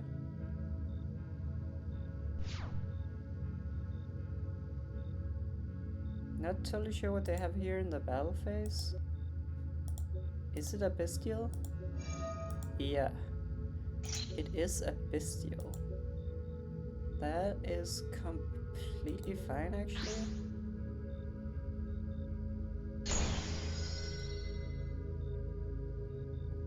It does actually make me want to maybe just go main phase 2 and then shuffle these two into the deck using MST and the Tenki.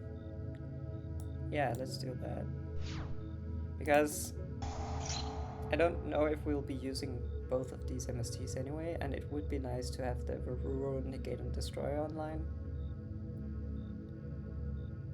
So let's just add another Sven. And do we have some other stuff we want to be doing before this MST? I don't think so. I'm also running a bit low on time. So, oh, we could. Oh yeah, I forgot that these actually summon themselves back when. But yeah, I think this is fine. Just do this.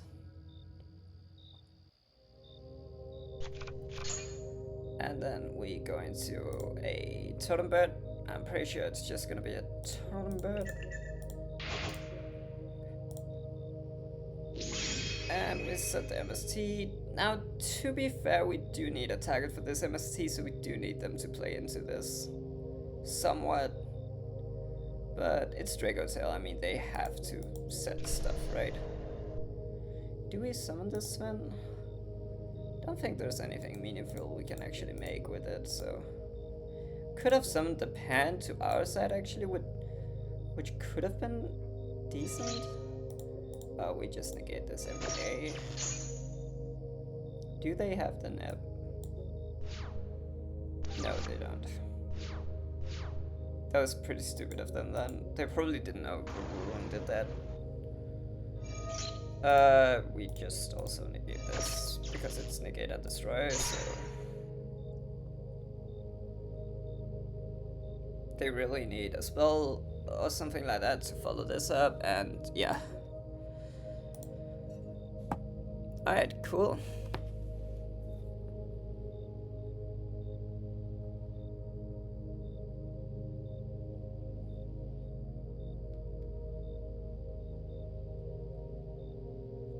Let me listen to the audio again. Okay, try to talk.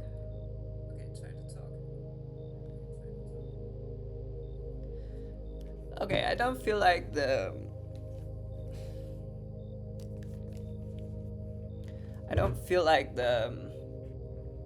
music is too loud. Let's just wait, actually, let me grab some water first.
Alright, I'm back.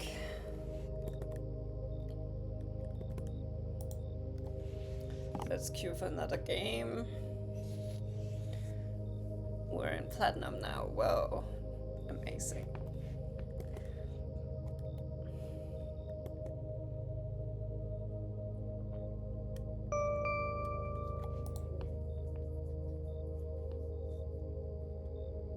It did feel like the Dragotail match was pretty good right there, but then again, they drew double Bestials against our deck, and that's pretty unfortunate, obviously. They probably didn't have any other cards to bring in, which is, I guess, a bit weird, but... yeah, we'll take a Phoenix here, right? And we should really just use the chant right now to grab Eldam. Yeah. Because we have Tenki to search for strength. And we can kind of get a free link 2 here, actually. But we are not playing IP. So we don't have anything great to make. We do want to make this one, but we can't make that one with these. Oh well. Let's try to see if we get trolled here. We don't get trolled, but they are definitely thinking about that one. Oh wait, well, we get trolled now, I guess. Okay, so they do have the Isuna. I wonder.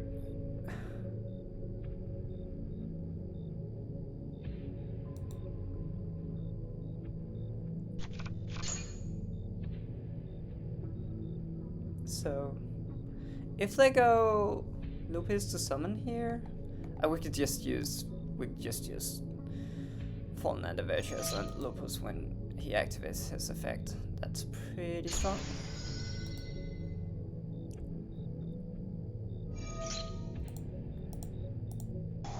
Just get rid of that. And then, yeah, I mean, that's crazy powerful just to get rid of the Lupus in that way. So K9, it could be anything because we only saw an Isuna, but the way they surrendered right there made me think that it's K9. And if it's K9, I'm thinking Sphere Modes and Prolia. Maybe the Sphere Modes are overkill? Maybe we take out the Tenki. Yeah, what do we actually take out here? I don't really want to. Maybe we take out the summoning technique and the tanky. And the callby? Callby seems strong though. Maybe just the fallen and the virtuous maybe. Or the third droplet. Yeah, maybe something like this. Oh, somebody messaged me asking if I'm going to play Luke Tyler's list.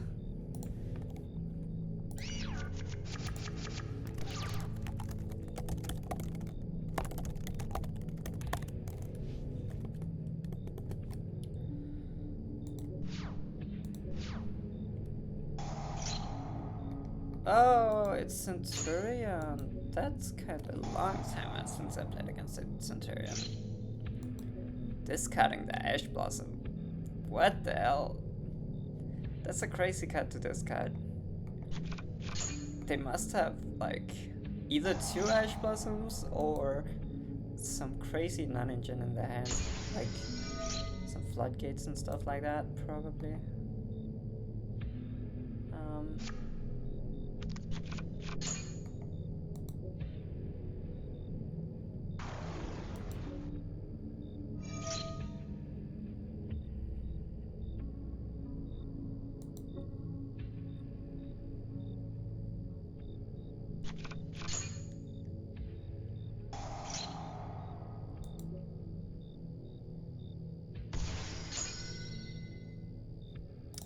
Okay, let's just try it.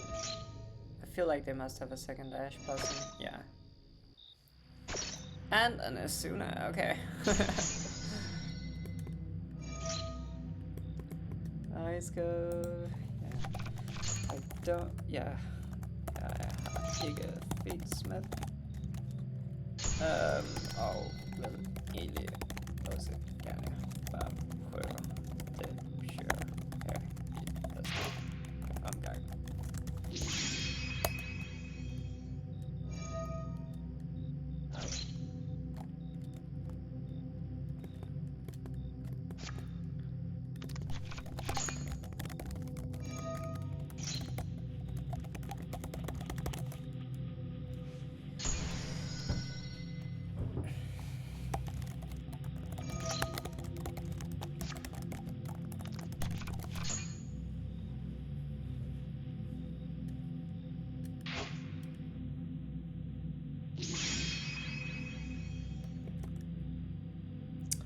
Okay, so what the hell are we looking at? This is going to be hard. Oh my lord! Super heavy samurai? Oh, this is going to get out of hand. He didn't even do anything with the Centurion cards yet. This is a 40 card deck? This is getting out of hand real quick.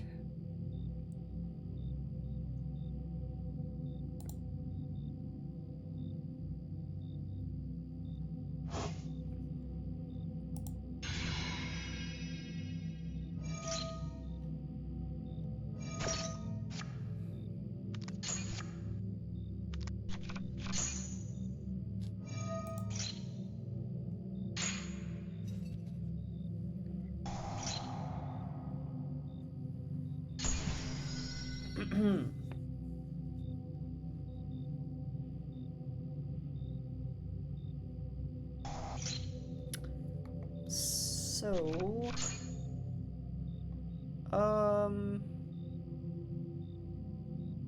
we do get a Crocia here. Let's just take it. I mean, he'll probably just negate it with Ripper, right?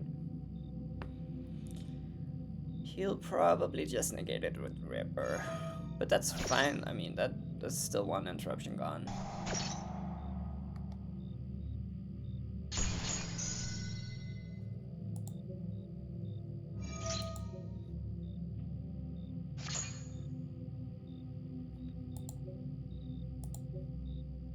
This feels definitely like it's going to be something completely unbreakable.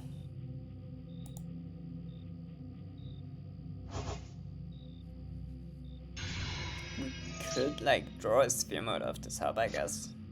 We could also we could vision into a sphere mode. Like I feel like vision, like just the fact that you have vision makes do we summon Phonics here? I don't think so. I think he'll just find a way to kill it.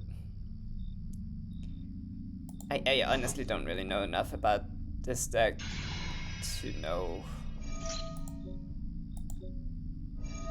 if he will out it, but I'm always positive. Okay, Blazer. Okay, so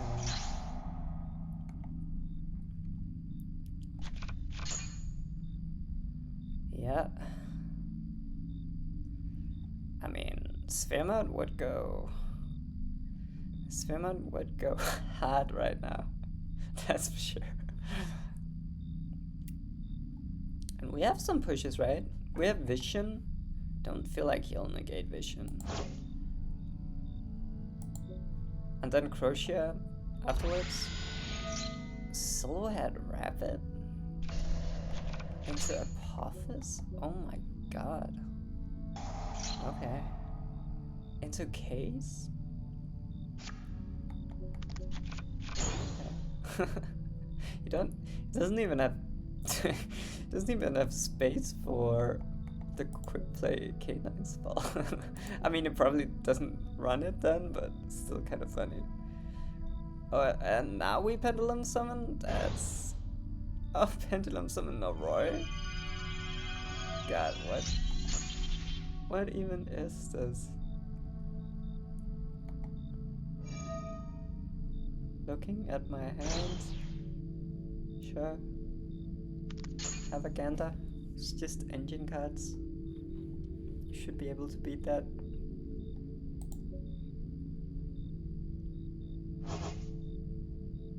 Instant IP. Holy mother of slob. What is even this? It's ridiculous.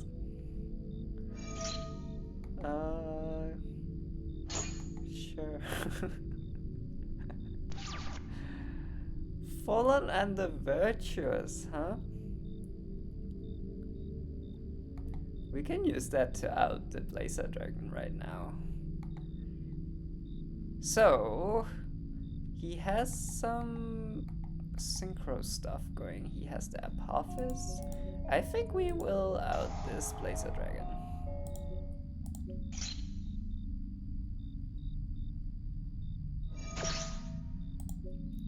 And I think we go Chant here to draw 2.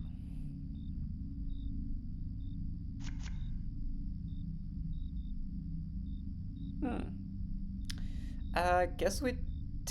do we discard Ponyx here? Because... yeah, I think we discard Ponyx here.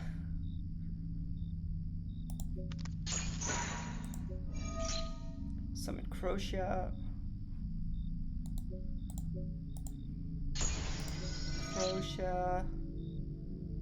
Maybe add Varurun. Honestly, we definitely add an MST. And then probably Varurun just to get it in rotation. Yeah, let's do that. Because then if he goes Apophis now, we can MST it.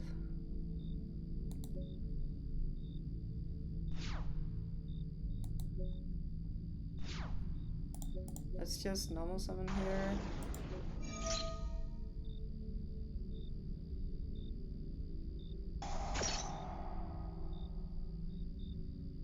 Do we just go MST on that? I think we do, because we need the MST in our graveyard anyway.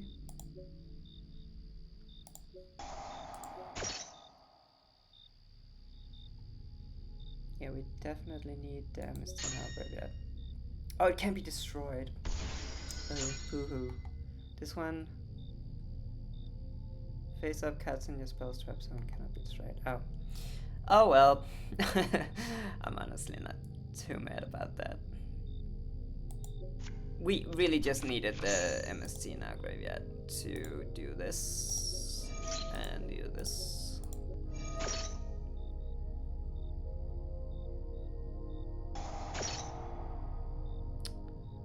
And yeah, I cannot pop that, so let's see what he makes. A draw here hurts. It definitely hurts.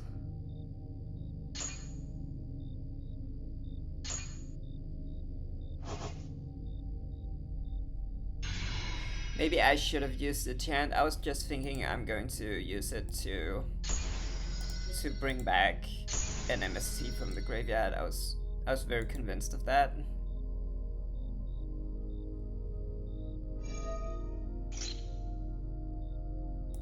Yeah, let's just say no to that.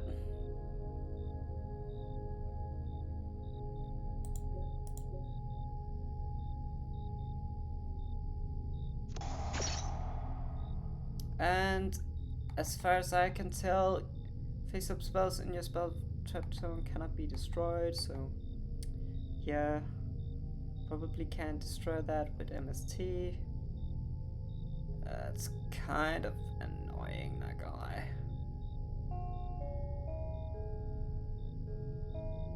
Can we do anything about it though? Don't think so. Wait, we should have maybe...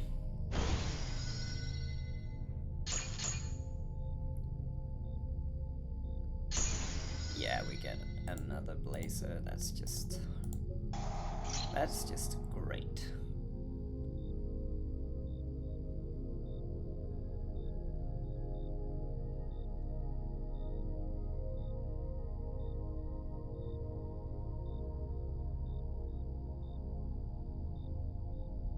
I should have definitely summoned the Megala here, went into some extract play.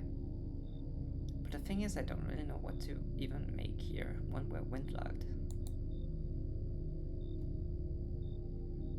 I think this is pretty much over no matter what though.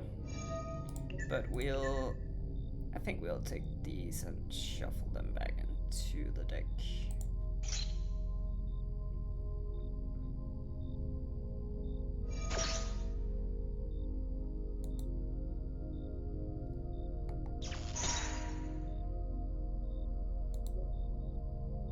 Yeah, let's just scoop this. I don't think we're beating 2 Blazer Dragons.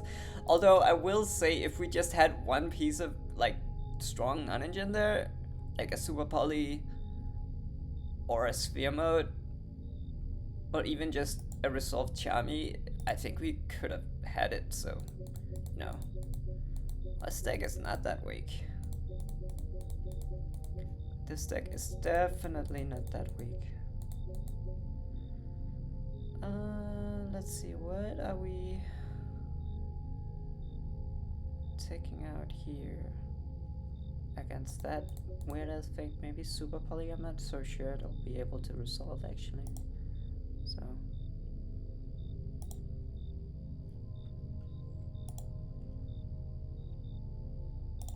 okay, let's try. We do see the Eat Sally, which is a pretty good thing. They do have a response. Is it a frivolous? Or are they thinking if they should ash this?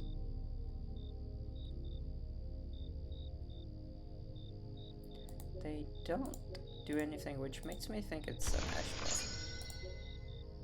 And we'll go Chillink here and Chillink here.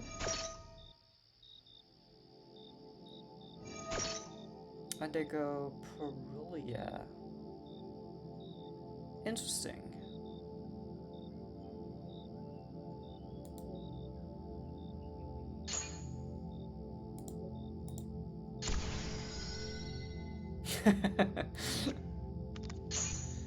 Yeah, I'll take a Featherstone. Are they going to stop this? They they are going to stop this.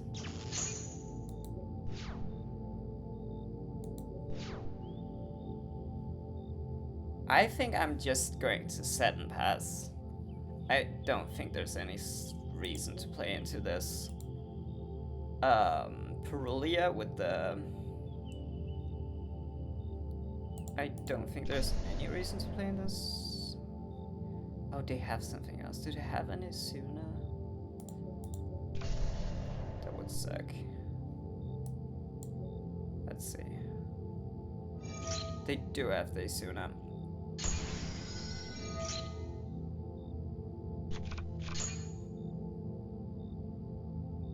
I kind of felt like they had it. I should have not used. I should have not set my cards.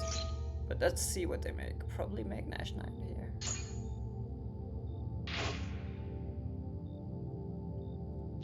Oh no. They want to book the Crozier?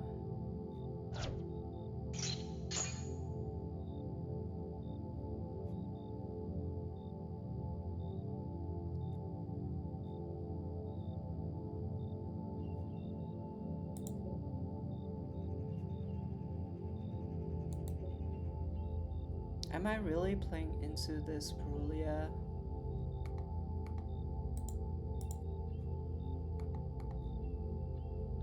At the same time, I don't necessarily have anything to do. So maybe I just do this. I summon this, give them a draw, and then add another Crozier. Yeah. I think that's it. And then here, I can literally just go for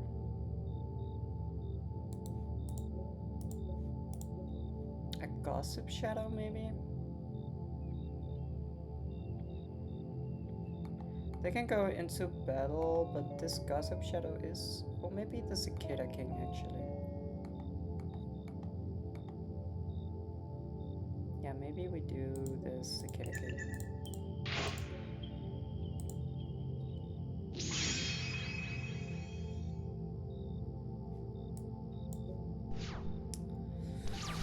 Yeah, maybe I should have... I don't know.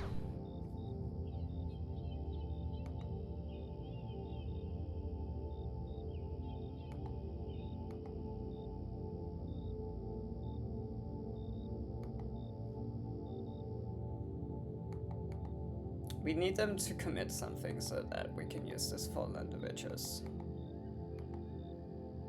They will try to get this Valen in the graveyard and snipe the Featherstorm. So we need to resolve this Fallen Individuals and the Crozier before that can happen, so...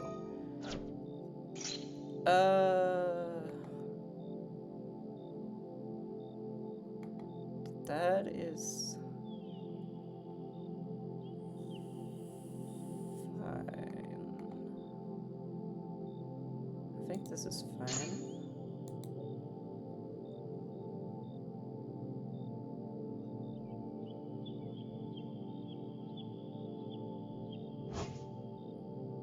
Oh, they have a gravity controller?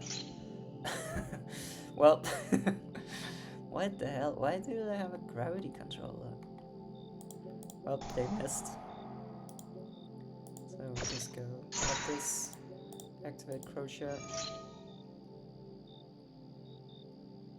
summon out, effect, and we add the MST and... Should we just add the vision here? Well, we kinda need some follow-up, so let's just add the chant, I guess.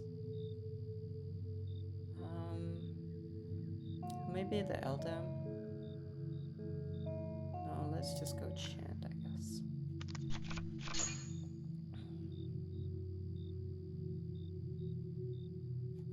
What the hell is this gravity controller for?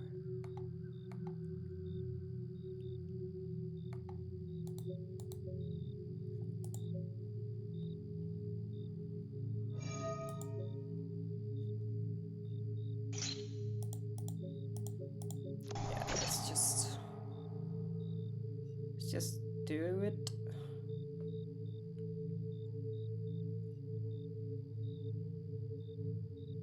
I guess they can respond with the lupus here. Yeah, I should just have used it in an open game state, but what can you do?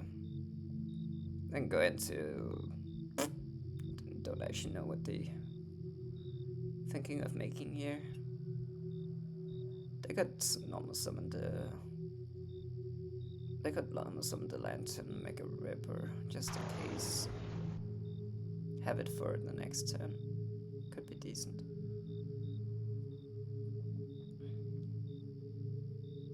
But yeah, I should have just... But if I used it in an open game state, they can just respond with lupus anyway, so... I probably couldn't prevent them from getting the lupus on the field.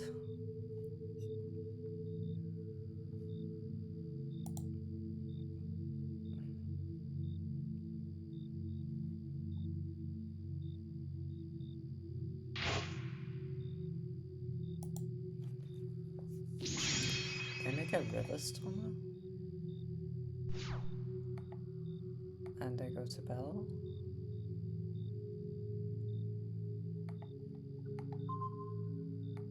Why are they making a river stormer?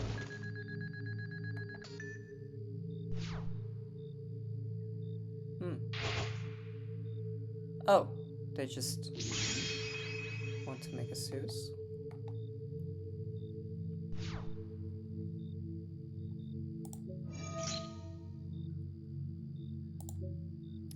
Let's just add that to the hand.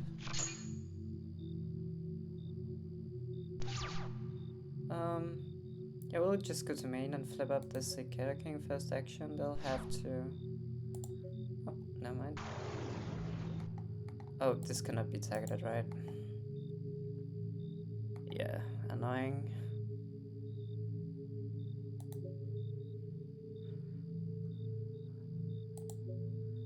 I think we need to get rid of that Zeus before we start playing.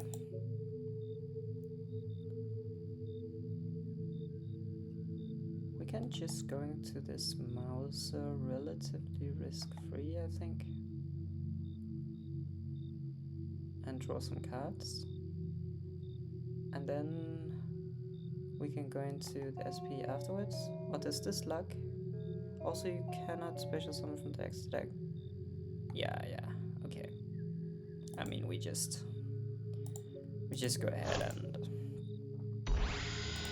force it out. Oh, right, we can't. I'm so stupid. I am so stupid. You can't target it.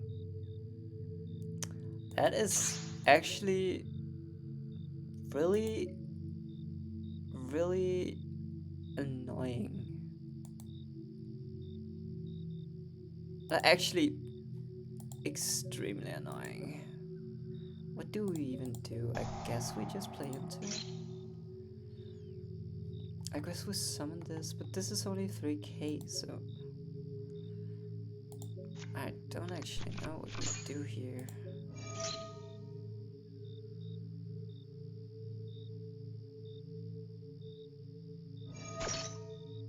At draw, okay.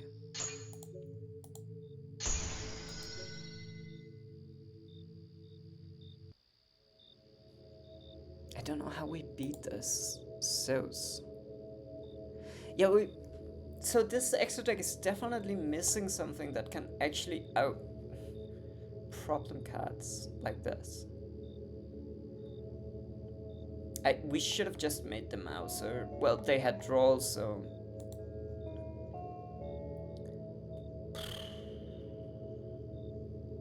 I have absolutely... I actually don't know how we beat this.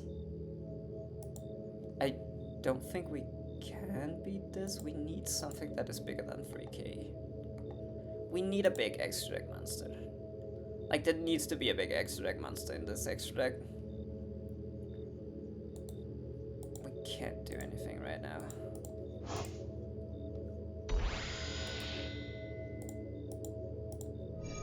Like...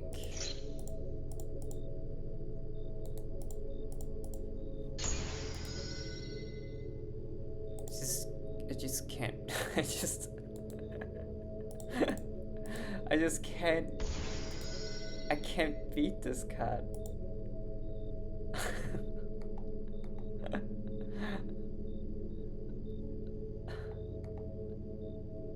I just I just absolutely cannot beat this card. Okay, fair enough. You got me. I can't beat a lupus, a Zeus with a lupus hunter. There's actually no. Like, what is that? That is not good. We need to have something. And this Ashura King.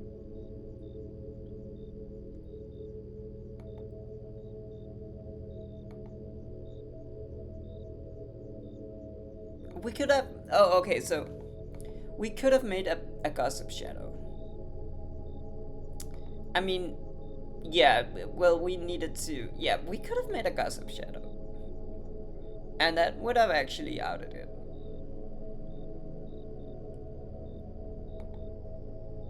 But it's still like it's still just a case that it would be really nice with just a big old, like just a big old, like we need like a link or something like that. Maybe an XYC. And it needs to be wind.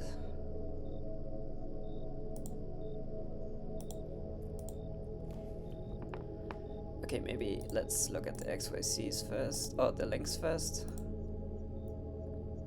Maybe this ulti Rarutari. It's not even that big though. I have this card because it's really good against Mitsurugi. But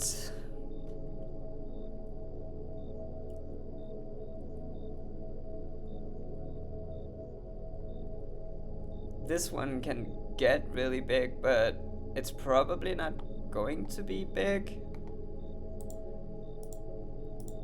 Let's actually sort them after attack. This card can get really big if they don't have any monsters in their graveyard, but it's just kind of unrealistic.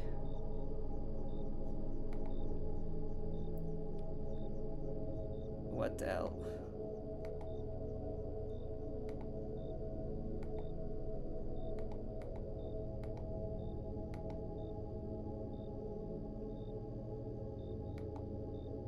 Like, there's just nothing.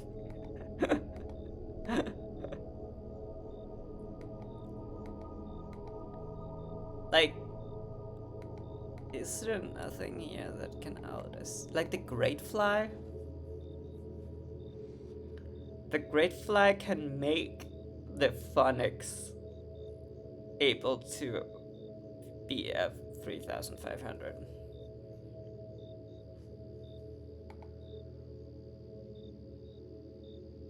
That's pretty much it though. That's I guess Asus, like Asus itself would kind of out the Zeus, right? So maybe the fix is just playing Asus, honestly. And I don't think this Ashura King is, like, it has never come up.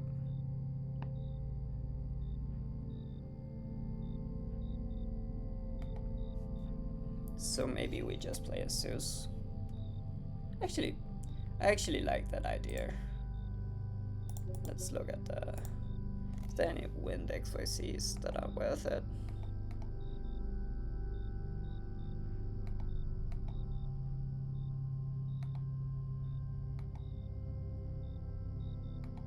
You can technically make rank 9s in this deck, but like you can make this card, but it's just so unrealistic because you need both of your boss monsters on the field, and even if you at that point, I guess another out is just to summon Varurun and then just have that as a check to the Zeus. I guess my situation wasn't that doomed after all, actually. It probably wasn't. Let's look at Let's look at the rank. Let's look at the rank 3s. Oh, there's almost no one. We have this Levia, the Sea Dragon. I don't know how worth it this is.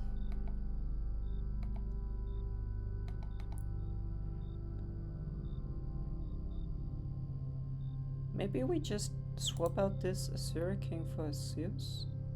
I guess a Typhon would probably also do this deck quite well. Maybe this Happy Conductor is just not worth it. Yeah.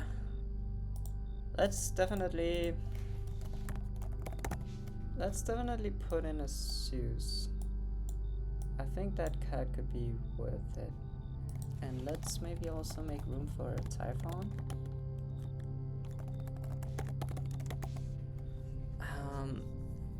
I do feel like we need to get rid of this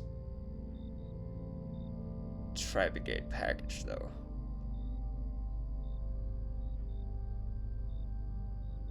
And I'm just gonna be real with you. I don't even like it that much, to be honest, because the thing is that you can make this, right? But you can almost never make it without using your rank 3 or your level 3s, because you can make, if you have Crocia on the field 99% of the time, you've used her effect on your Windlock, so you can't make it. And then so you almost never can use Crocia to make this card, and then only other stuff is the rank 3s, right? But then if you have a rank 3, you just make the Totem Bird or the, you know, some of the rank 3s, right? Oh, I mean, if you have the level 3 monsters, you don't need to make this. I mean, it's strong, right, to draw a bunch of cards into such the quick plays and all that stuff, but it's also does seem a bit overkill. I think I'm just gonna try to play without it. Like, because it does give us 3 extra deck slots, right? And we can play a Typhon. And we could also play a Masquerina here.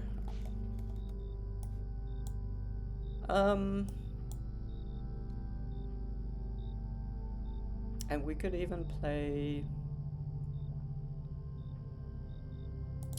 We could even play the Downward Magician to give an extra material to the Zeus. So yeah, let's try this a bit. I feel like this gives us a lot more outs to problem cards. Typhon can out a ton of monsters. Zeus can out a ton of stuff. We don't have the Mouser package, so we can't search Fallen Adventurers. You know, maybe that sucks a bit, but we have... yeah.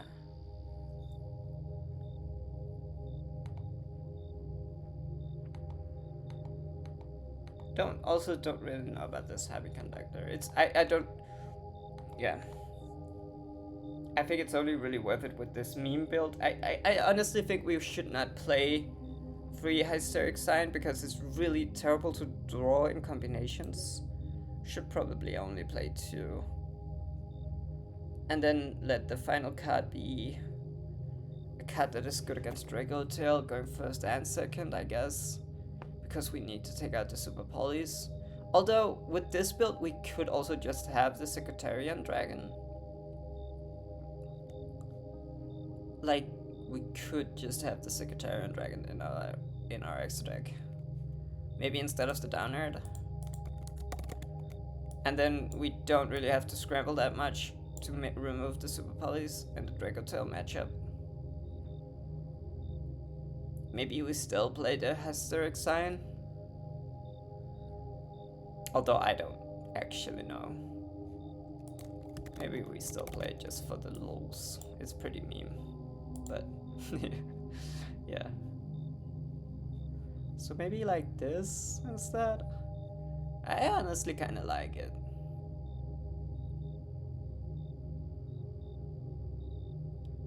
I do kinda like it. The only thing is maybe we should have a rank 3 Xyz monster that is actually a strong attacker to enable Zeus better. but then again, most often I think they will have something in defense position. And making a Cicada King is also probably pretty nice as a like a board breaking thing. But we could maybe consider adding a rank 3 that does a bit more when we go second and can attack. Uh,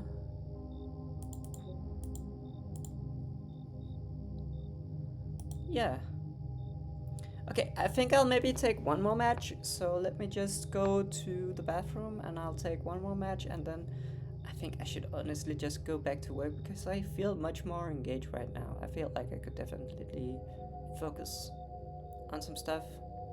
We do have 2,164 dropped frames, which sounds like a lot, but it says it's only 0.4%. So that's possibly an issue. I don't know why it happens, honestly. So yeah. Okay, be right back then. One final match.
Okay, let's try for it.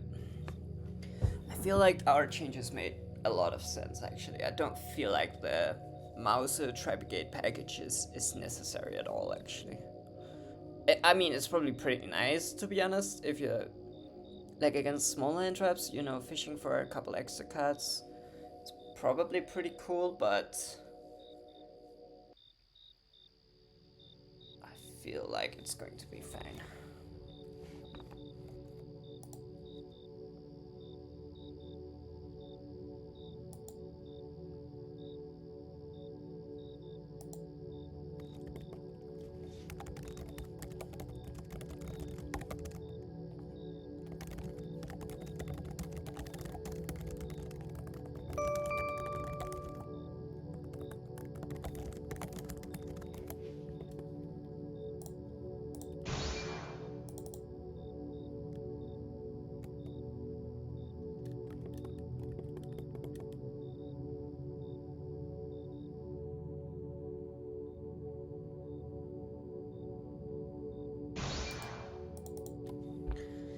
Okay, let's see.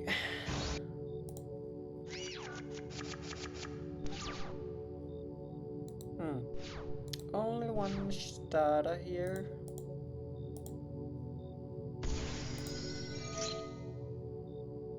Let's see if they will interrupt it.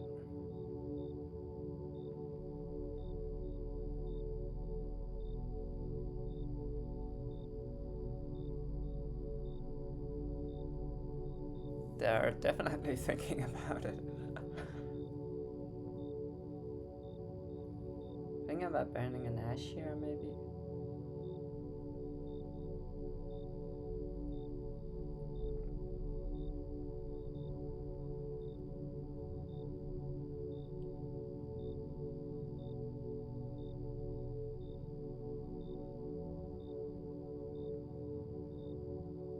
I mean, we know that they should do it, but I don't know if I would do it.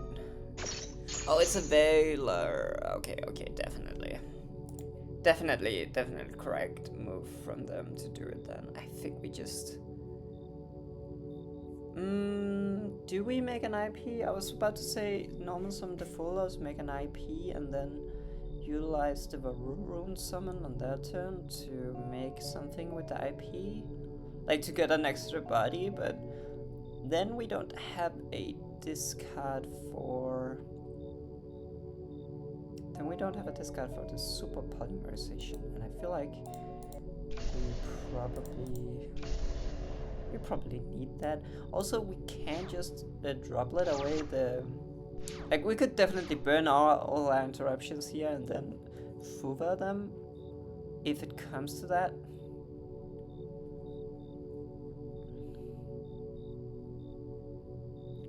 Seeing this Vela definitely makes me think that it's Regotail. And that was such a fast reveal that I don't even know. It's... Oh! Marshmallow, huh?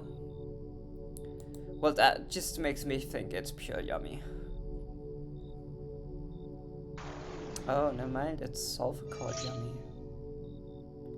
Add a Sulfur Cord Pendulum monster, and I can't Super Poly this? It's an Earth monster? Sure.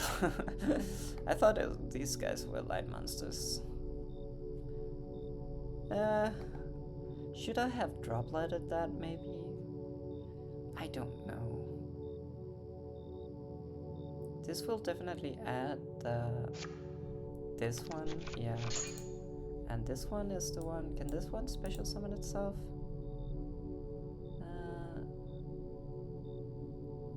No. I don't think it actually can.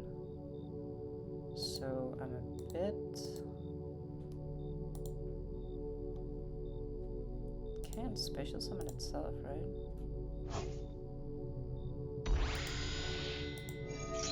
What are we making here? We're making a Snatchy.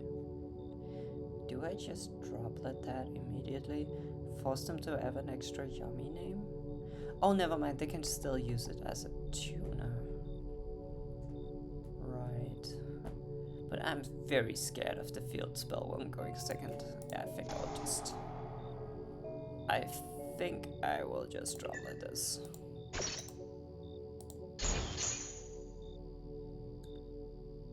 Do I summon the Varun? I don't think I will, because it's...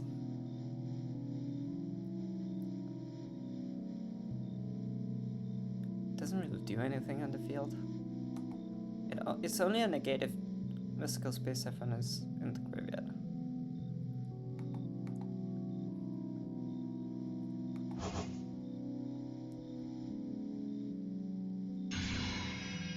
Yeah.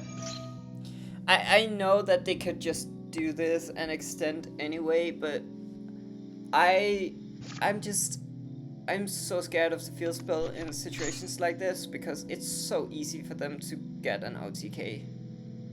And I know they could maybe I'm dumb. Maybe they can just grab the field spell anyway. Yeah, that was not the smartest.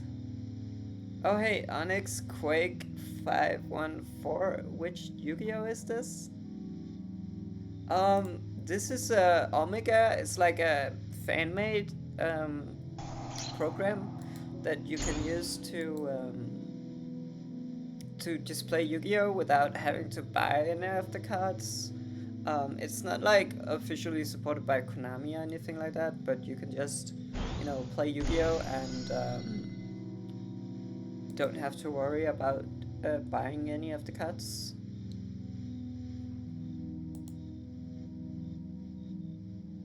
Yeah, it's pretty much like Dueling Nexus, I think. Although I have never used Dueling Nexus, but I think it's pretty much the same. Yeah, I think I'll go Garura here. I mean, this was kind of dumb of me because I thought I locked him out of the field spell, but in reality, I just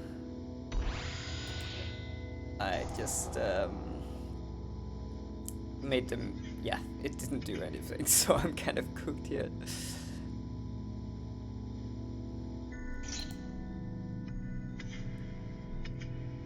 Yeah, I mean, I only had one starter and I got stopped, and I think I played this pretty terribly, so in hindsight, I should have waited with my droplet. I think I'm pretty dead right now. I am almost certain actually that I am really, really dead right now.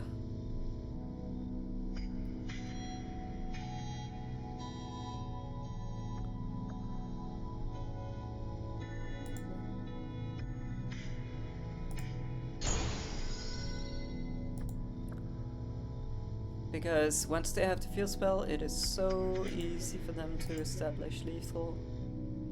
The only thing I have is this bird.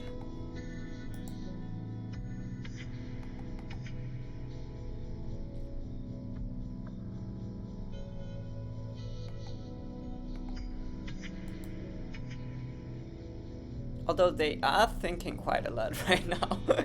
I don't know if they're just trying to figure out if they can kill me or what exactly is going on.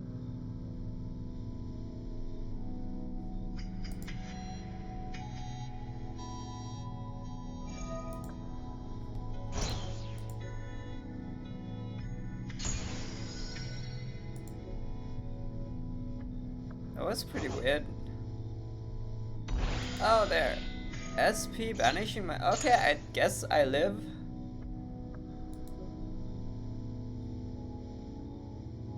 I guess I live here. But... I don't really have anything. Okay, let's see if this resolves. Nope. Okay, I'm just gonna surrender. Okay, that was actually a very winnable game. That's kind of embarrassing actually. That was actually a very winnable game. Now what do I keep in against this thing? I guess I just take out. Maybe I take out the droplets. Yeah, I think Super Police should be pretty strong against Yummy. It's just kind of unfortunate that they had an Earth normal summon right there. But otherwise, I think it would have been very strong. Ooh, double Hysteric Sign is not good at all. Oh, Fuvala's here? Sure. I mean, if this gives us a play, I'm pretty happy to get Fuvalas actually.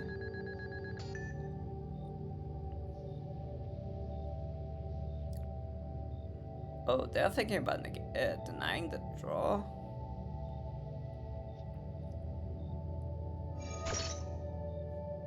They are going to deny the draw, which means we'll have to draw 2 here. Okay, and we did see the Croatia. But yeah, these Hysteric Signs are not doing us any favors. I think they should just get out of the deck, probably. And we only have the Croatia here. Definitely adding the Typhoon. And let's see, we don't have any extra deck plays. Definitely, and then we don't want to go into Croatia. So maybe we just add the Sven. No, let's go Eldam here. Yeah, let's go Eldam.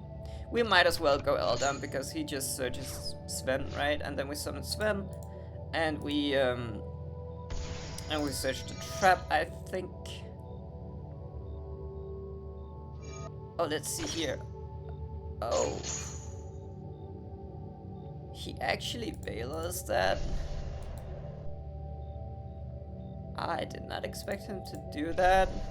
But I mean, here we have Featherstorm. We're on the Fuvula, so there's no real reason for us to do anything. We just try to survive with Featherstorm. Yeah, these historic signs are just not doing anything. They should be something else. Let's be real.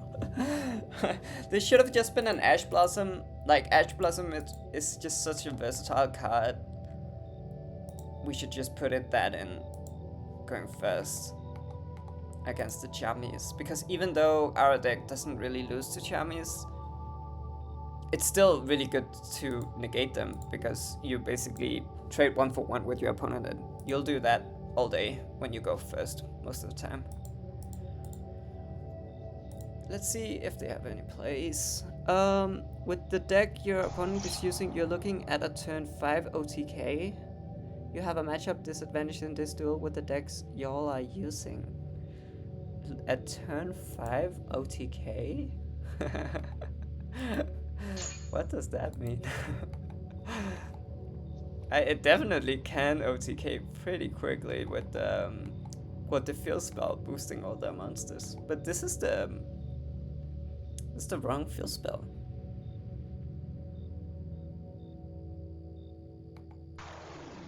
Summoning a Veiler here.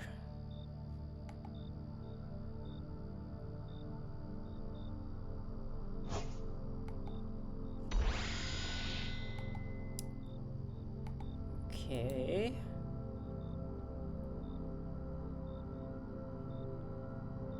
And there we have the Lollipop.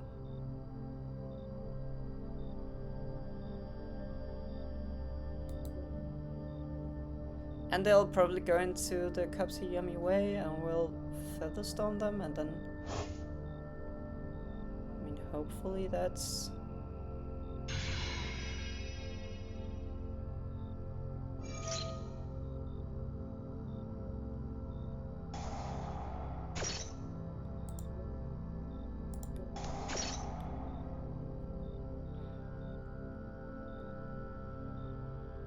The issue is that we don't have any follow-up. And these historic signs are just terrible. Sure.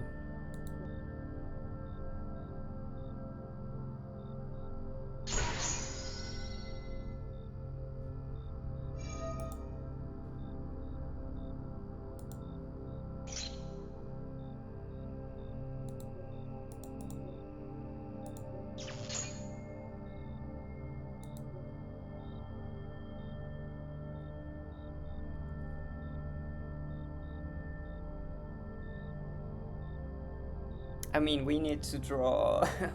we need to draw something to play here.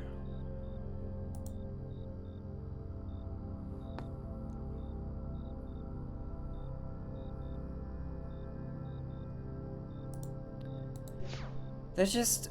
Oh, they're going to the end. They're not even summoning a Snatchy, and we draw an MST.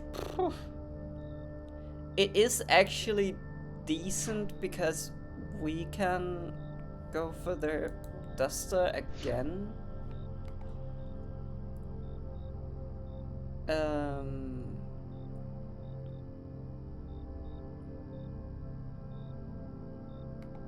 Yeah. And what's this one? This one is, if this side in your graveyard, you contribute a link 1 monster to special summon this. I think we just go Bell here. And we just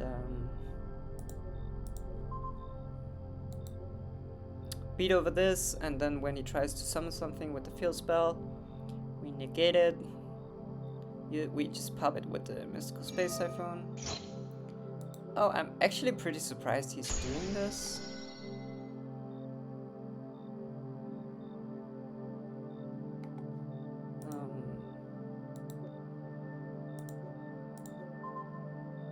Because now he doesn't get the effect of his field spell. Oh, it only triggers off card effects too. Oh, okay. I have absolutely no idea why he did that.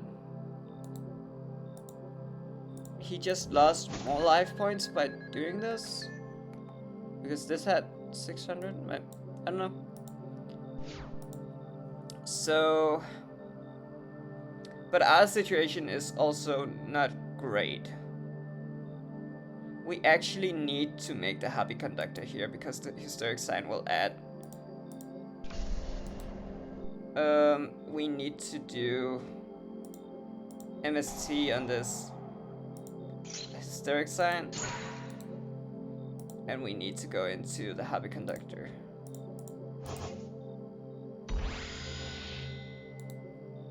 And we just need to pray, basically.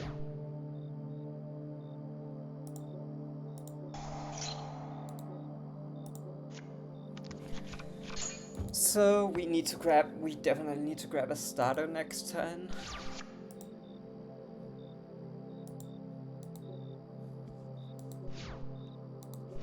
But let's see. I mean,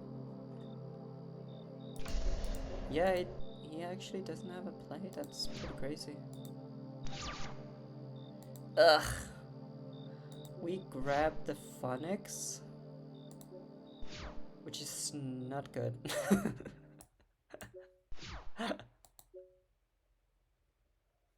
And yeah, let's just. I mean, this looks like an imperm. It really does look like an imperm. But. And I think we.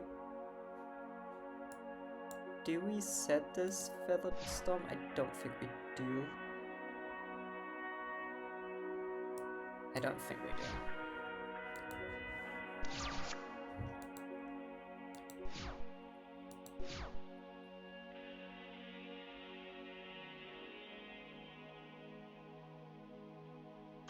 Oh, set one pass. Okay. Maybe we'll draw a starter this time? A call by. That can't be good. That can be good. Depending. But he's thinking about something here.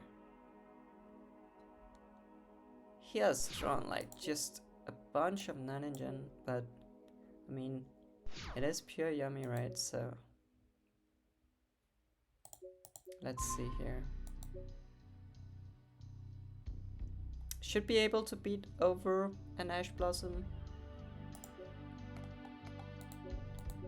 And feels like this was just... Oh, a draw? Okay, that's pretty ballsy of him to set a draw.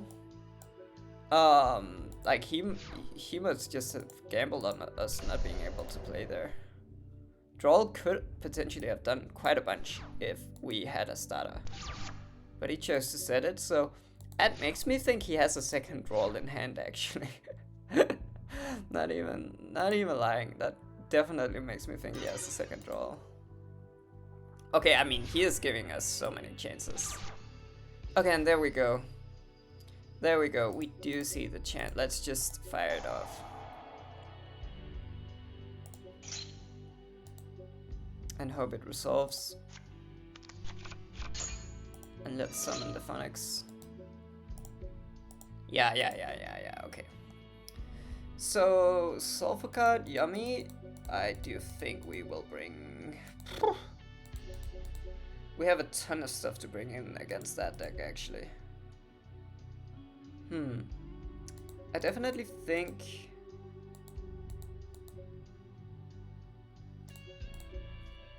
Okay, so, yeah. So, all of this is going out, no doubt. I do think we need to cut down on these as well. Let's think. Is the droplet might not be that great actually against Herald. And or maybe it's fine actually. The sphere mode definitely seems great. So I think we just take all of this out. Callby is probably also decent. And then we just go down on a starter and this one off. And then we maybe also go down on the trap because we're playing against such an FTK combo deck that we can't really afford to draw the trap.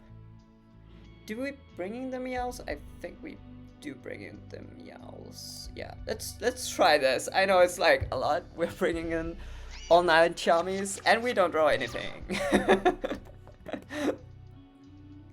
I love it when you just side in like 12 cards against one matchup and you don't see a single one of your non-engine cards. I mean we do see the fallen individuals, I guess. But I sincerely doubt that that is going to be enough in this case. And we could still grab the swim out of the top, but not seeing any of the 9 charmies definitely does suck quite a bit. But let's see, because as far as I know, the yummy stuff does not bridge into the sulfur code stuff, as far as I remember. So he would have to have drawn the sulfur code cards. And there's quite a few, so it's pretty likely that he has drawn them, but I don't think there's any way for Yummy to search the sulfur code cards.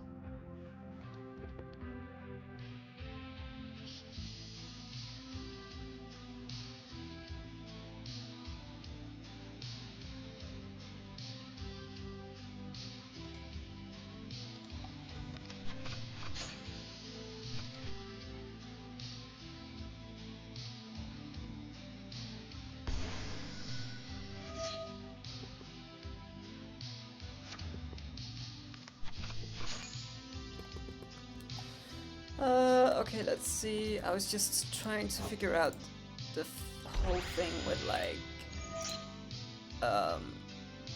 dropped frames.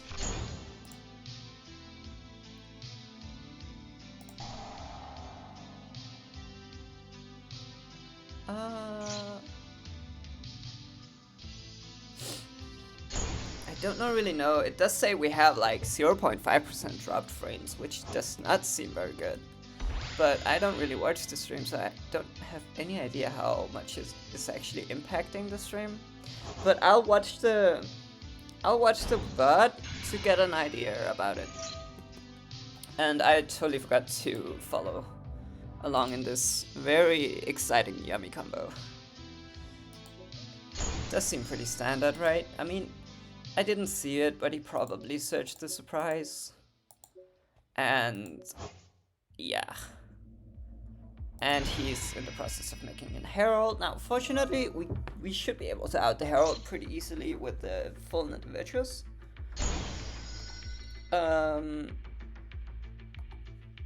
So that's pretty nice. However, how to deal with the rest of the Yummy board, I don't actually know. Plus, I feel like he's gonna have a bunch of non-engine. Like this deck, we saw last game, he just had a ton of non-engine. This deck really does just stock up on non-engine. So, yeah, I don't know. Lemiller de Spaspons? Sorry, I probably butchered that name. Hello, hi, how are you doing? Yeah, it seems like he doesn't have access to Silver Code. That's like the only good thing about this. And if he didn't have like a ton of, like, he could also have anti-spell. They always play that. Oh, a Herald? Ugh. That makes me feel like he's sitting with a fairy in his hand. He would never make this unless he's... Yeah, he's definitely sitting with a fairy in his hand as the last card. I wonder what that is. Do I know what that is? Is it just a sulfur code? I don't feel like it's a sulfur code. He would totally have summoned that sulfur code, unless he couldn't. Unless it's some, it's the brick sulfur code.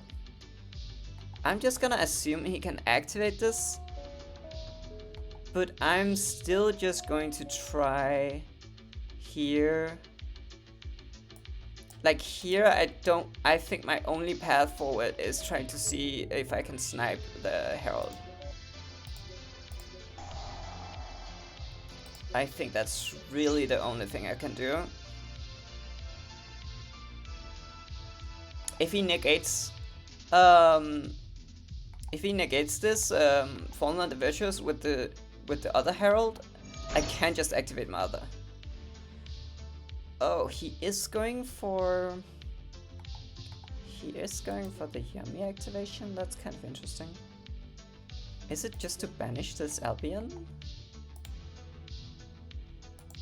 Using the Lollipop? I mean, probably, but that seems very unnecessary to do right now. Okay. So, yeah. It is just to banish the Albion. I mean, we kinda need to... This is really tough because we have Sven, but Sven can only add spell traps, and we already have 2 of the Monster Searcher spell traps in our hand. So maybe our best shot here is to try to summon Sven and then hope that he stops it somehow.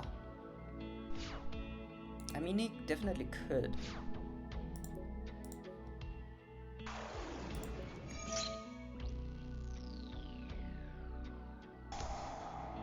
It is an imperm. He can't really do too much about this though. That's the issue. Yeah, that really is the issue.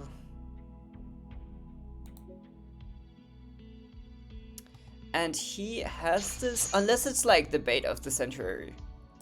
Which, I mean, we do have 2 copies of the chant, so we could just try to, yeah, let's just see. Because my other line of thinking was just go Typhon and bounce the Herald and then just play for the long game. It was the break Sulfur Court, yeah. I should have just went for the Typhon line because I think that's actually our only line now anyway. So let's just go for it.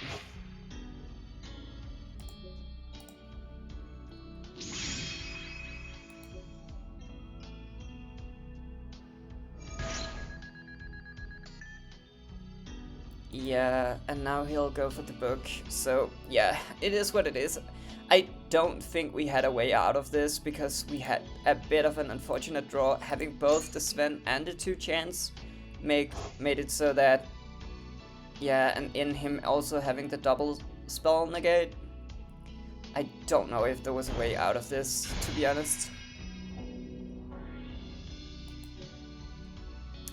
We can still try to survive a turn here. Absolutely. I think we can still try. And going for the surprise here to bounce. No, return a field spell. Okay.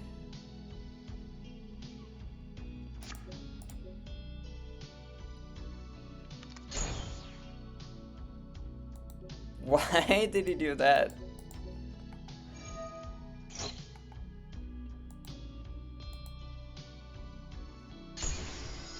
That definitely...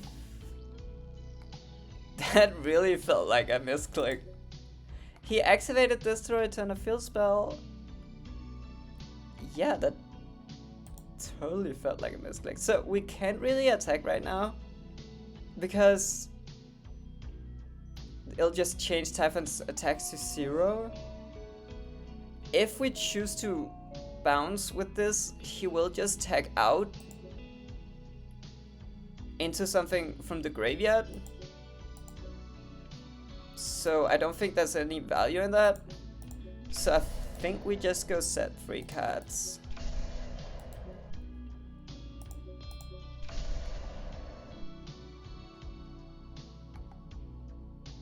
Yeah, I don't, because... Oh, he bounced the field spell back so that... so that his monsters would be below 3k. So they wouldn't be negated by Typhon. I'm pretty sure that's it. So maybe this Typhon provides some sort of dilemma for him, or maybe not, he just goes for the field spell immediately. Yeah, because they don't reach 3k even with the field spell. And he activates the field spell. I have a very strong urge here to go for a Fallen and the Virtuous in that field spell. But the issue is that he will just tag out this into the Snatchy and then yeah, and he can also just shuffle this back. So I feel like he will gain access to the field spell in some other way. Right? He has even the Cupsy. He has the Cupsy. He has the Marshmallow to return it. He has just a Snatchy to set it from the deck after he shuffled it back. He has like Cupsy can also search it again. And if we pop it, he can just...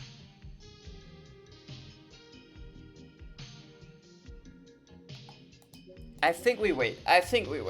I'm not actually sure.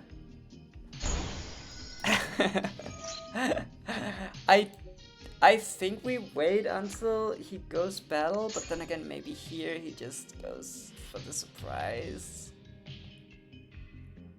This is tough.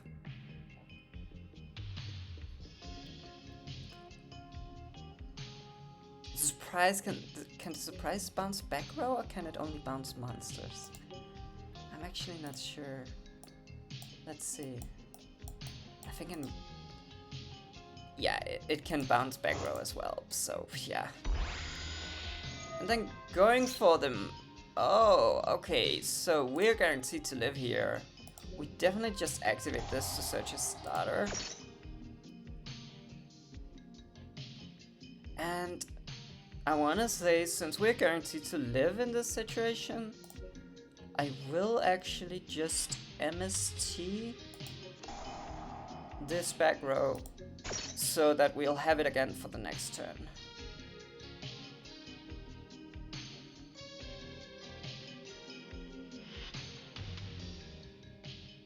I would not have... I think he totally had lethal there. I'm actually pretty surprised. Okay, he goes for this. That's also fine.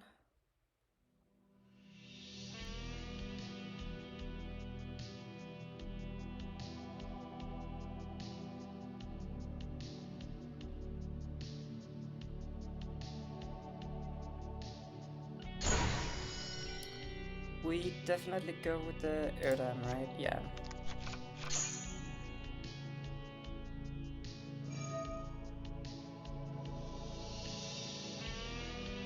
And then this one.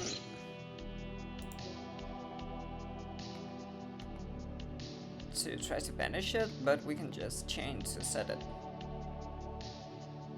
Oh, it's the other one. Fair enough. He should have banished our MST. But... I mean, our chances are pretty slim, even. He goes for a surprise here to bounce.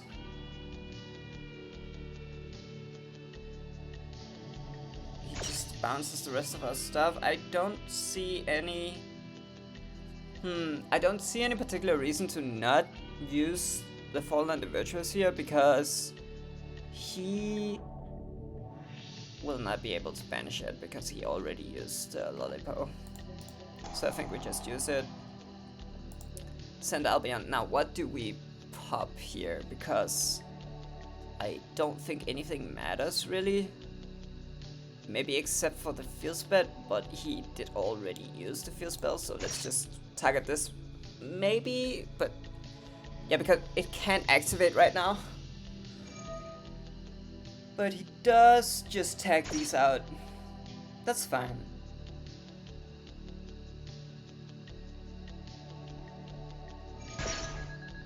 Any synchros?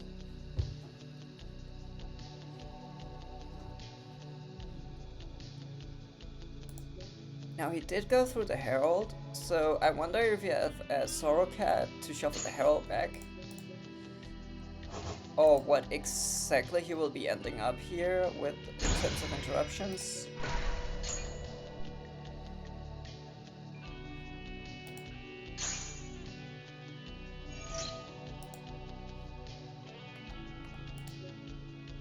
far as I know, he still does not have access to Sulfur Court. He does have his top deck, right? We don't know the top deck, I don't think so. And we only have one play, right? So it's not like it's looking great for us. But he actually does not have anything right now.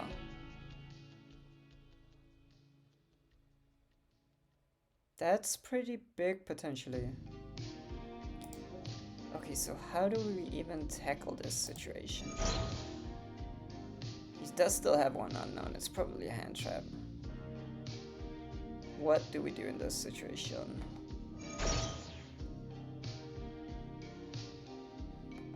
He can pop a monster with the cookie.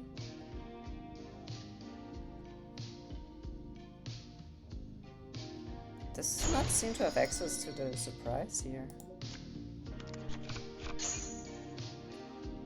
Definitely has a lot of monsters. Maybe we try to make a rank 3 and try to go into a Zeus. He definitely has this one to pop a card we control when he synchro summons. I wonder if he's going to do that now. He's not doing that now. Okay, I think we can't afford to play around draw in this situation. I think we just go for the Erdom normal summon here and try to go into the main phase.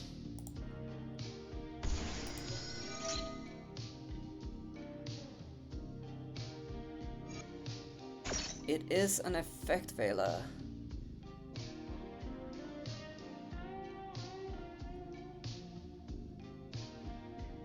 That is potentially okay. We could also fall in the virtues here to pop it and dodge the effect veiler. But in the same sense, we already have the chant right now. So I feel like we should just do that.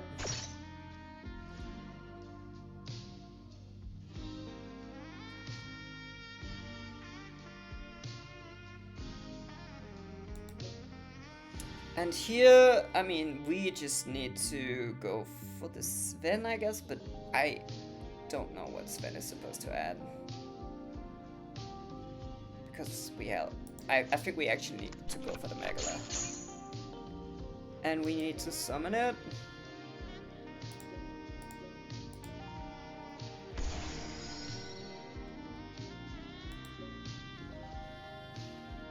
We need to... Oh, he just activates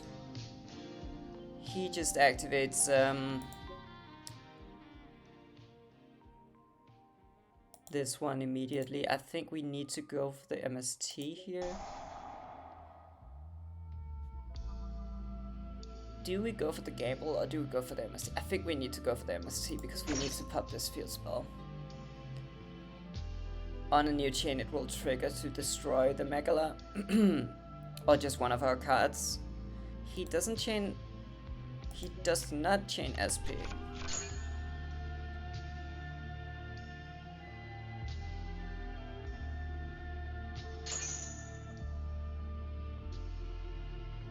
And what does he do? Probably the book, right? Yeah. We go for the Megala here to summon from deck, and he will try to Book of Moon our monsters, which is unfortunate.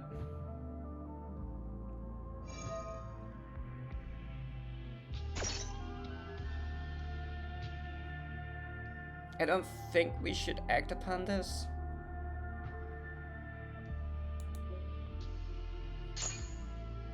We definitely go for the Crochet here, no doubt about it.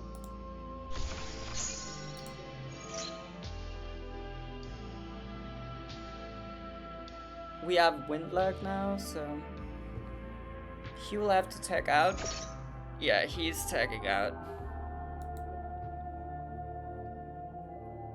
He's not using this SP, which is pretty surprising to me.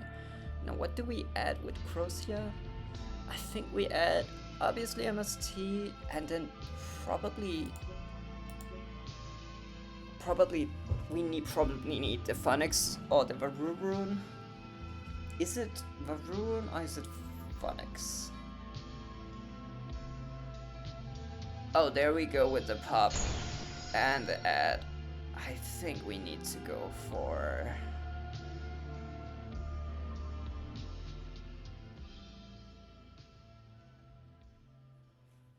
Well, we could also go for Sven here, but I don't see what Sven accomplishes because it adds us the vision which can draw us into like a Hail Mary, but I don't see that. I think the more consistent choice is this Phonics. And just try to control the board. Maybe it should have been the Varurun, but I'm not sure. I think here we go for Fallen and the Virtuous, or even just MST actually on the field spell, because if the field spell is broken, Crozier won't be able to get destroyed. I think we prioritize using the MST because we cannot use MST on monsters.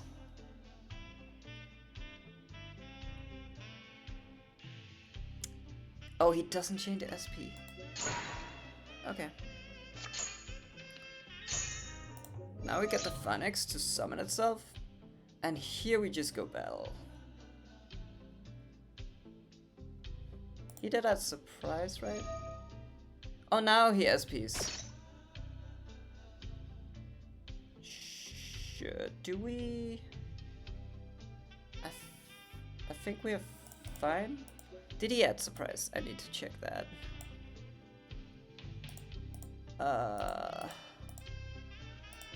I don't actually know. He summoned Cupsy here. Did he just draw a card? I can't spend time doing this. I think I will just use this here. I know I can tag out now, but I just feel like we get an extra of Fallen and the Virtuous, and this is like his last chance to use it, the tag out. Oh, he brings back this one. Oh, sure.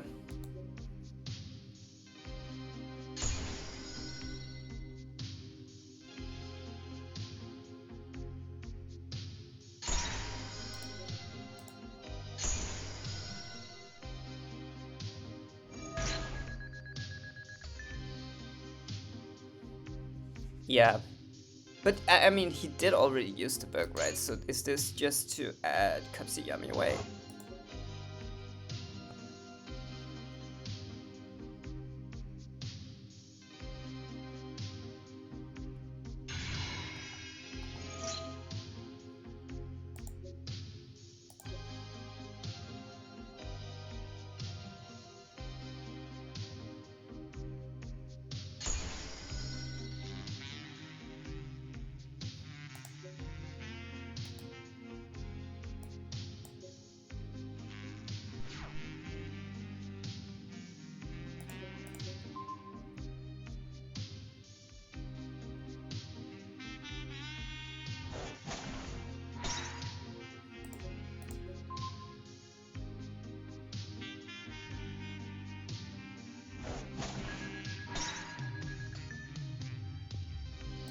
No, I'm just gonna, wait, let me look. I'm pretty sure he added surprise with Cupsy. He summoned it back here?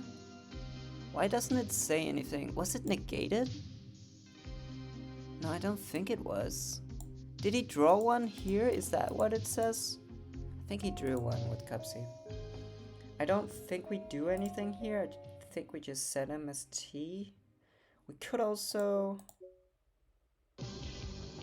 He does not have... Oh, he does have a wind monster in his graveyard. Okay, let's definitely set the MST. Do we go for the wind and summon back? It will give us guaranteed follow-up. I think we do it. Oh, maybe it's stupid because this has protection and we could just flip these guys up the next turn. I don't know. The thing is that... Oh, wait, what? Oh, we didn't get our Albion effect. What happened? Oh, we don't have any more Fallen and the Virtuous. Jeez, that was bad. That might be the game right there. Not gonna lie. The only thing that could save me now. Yeah. Ugh, that was. Oh, hi Hannah. Sorry, it's just that. How are you reading chat? Sorry, it's just that I only have one screen. Like I only have my laptop, but I do have my phone. I should probably have the chat open on my phone. Uh, Damn it. I'm sorry. I just can't see the chat when I'm playing, and I got too focused on playing. um, yeah, I'm reading chat. The game is not going super great. I messed up a bit by thinking there was 4 fallen individuals. However, maybe I'm not dead. I'm not totally sure. Let's just try to force this out. I think I'm cooked here. But it was a great match. I think I could have played better. I also could have drawn better. Definitely.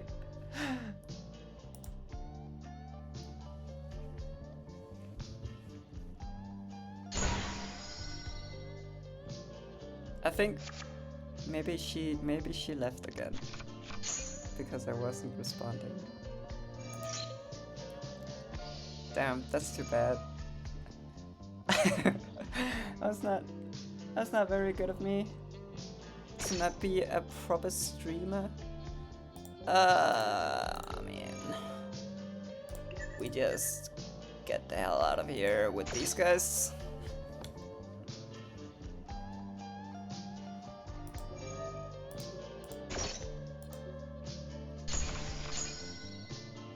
I think we are pretty cooked here. Pretty cooked. I think we maybe should have gone for the Vision Gamba and just drawn 2 cards and just seen how just tried to make a destiny draw. I think maybe that was our out because the second MSC or the third MSC didn't actually do too much.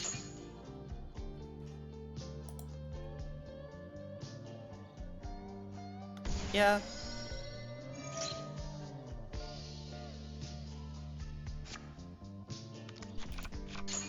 This music is really weird. What is it even?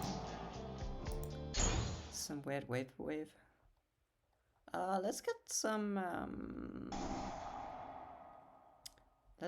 other music on. Well, I'm ending the stream soon, so maybe let's just keep it at that. I said this would be the last match, and then I probably need to work a bit again.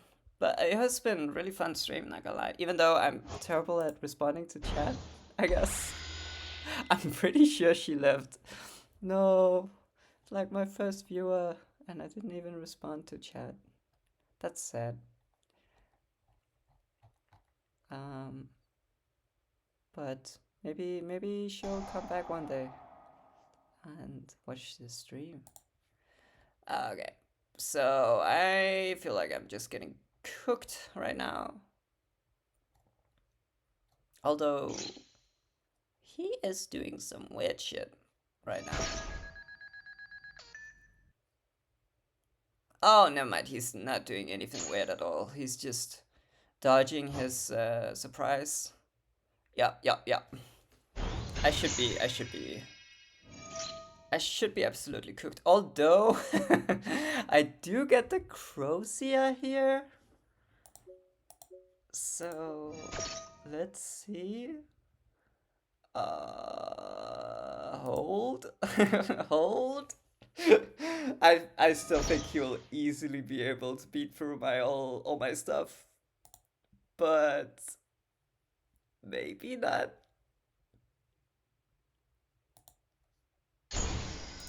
I mean, these are some big monsters.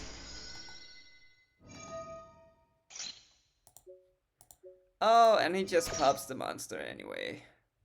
Well, there you go. I probably need to, like, I don't even know what I'm supposed to do to win this game, not gonna lie. I think I'm just dead now. Right? Maybe not? This is a lot of damage. Yeah, this is...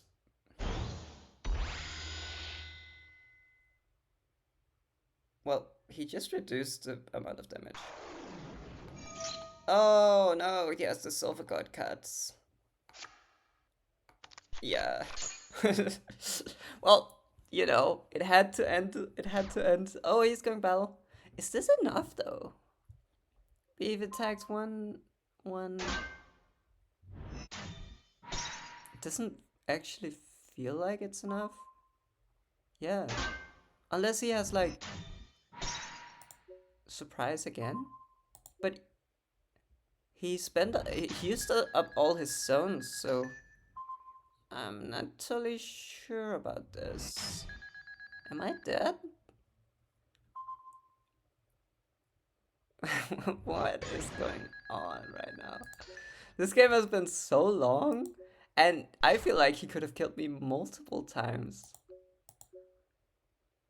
Okay. He has this one. So he's gonna set up a bunch of negates now, so it's gonna be basically impossible for me to do anything.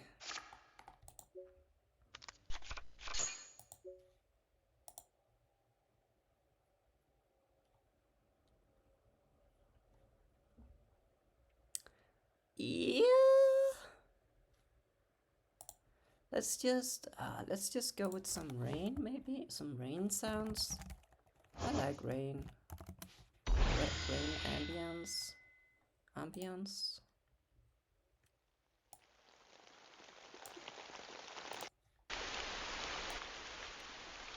It's just sometimes hard finding a good one. Maybe like... Oh, this one is pretty heavy.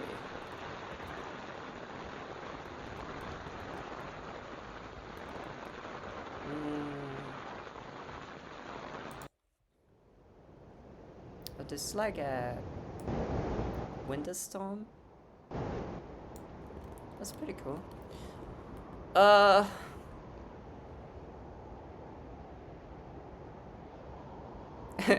Last chat message is still, it's Hannah0, who just, we're like, hey yo, how's the game going, buddy?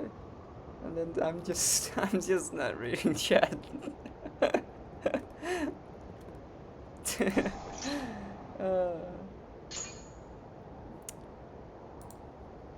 Ba, ba, ba, ba, ba, ba.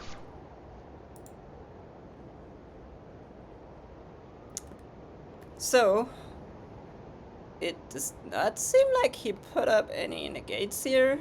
Am I crazy? He made an IP. That's it? You're really giving me a lot of chances. I think we just need to try to destiny draw something amazing here. A sphere mode?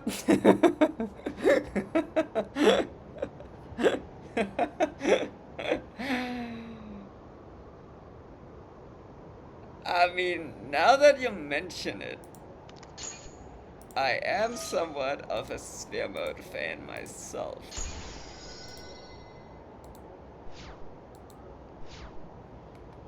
So, cannot be special summoned. Requires 3 tributes from either side. Cannot attack your opponent. Cannot target this for attacks or card effects. Well, let's just give him the good old... Let's give him the good old ball.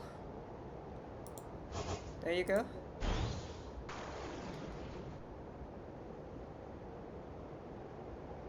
Cannot target it for attacks or by card effects, so... And then let's just go for Sven here, I guess? I don't even know what he has right now. Like, I honestly have no idea.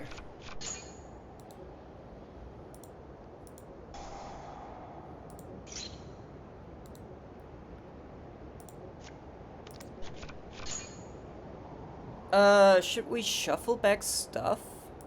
I guess so. I guess we shuffle back this Link Karibo. You can just make it anyway. Does this do anything? No, it doesn't. Does this? This? Let's just get rid of this, I guess.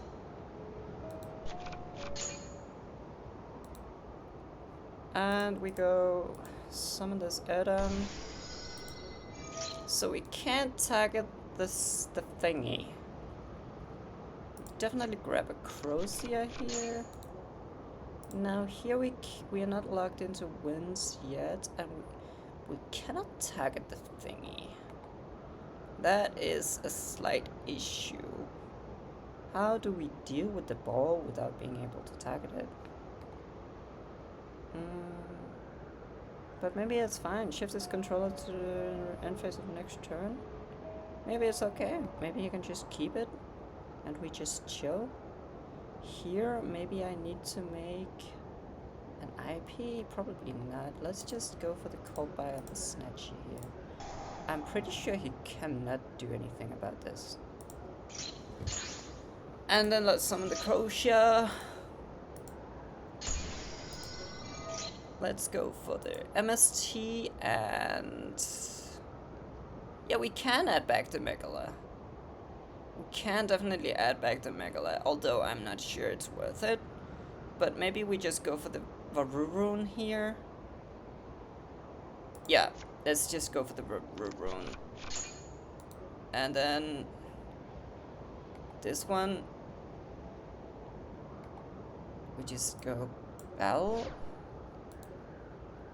Attack here. Yeah. And then we can't really do anything, but seems fine. Then now we go for... Does he have any wind monsters? He has this Metal Marcher, but I don't think that accomplishes anything by summoning that. We need a spell negate here, or a monster negate, or... Let's just go with a spell negate in case that he tries to... go for the field spell. Or some weird shit. I don't actually know. Okay, so he has this. I think it's the first time in my life I used sphere mode. So I don't actually know what he can do. He's shuffling back the Croaky? Sure.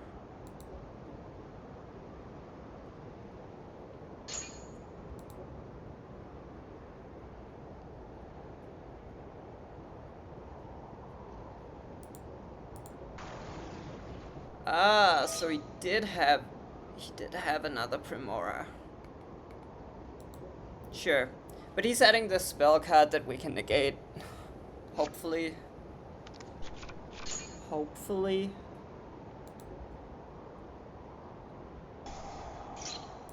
Yeah, let's just not even think about this.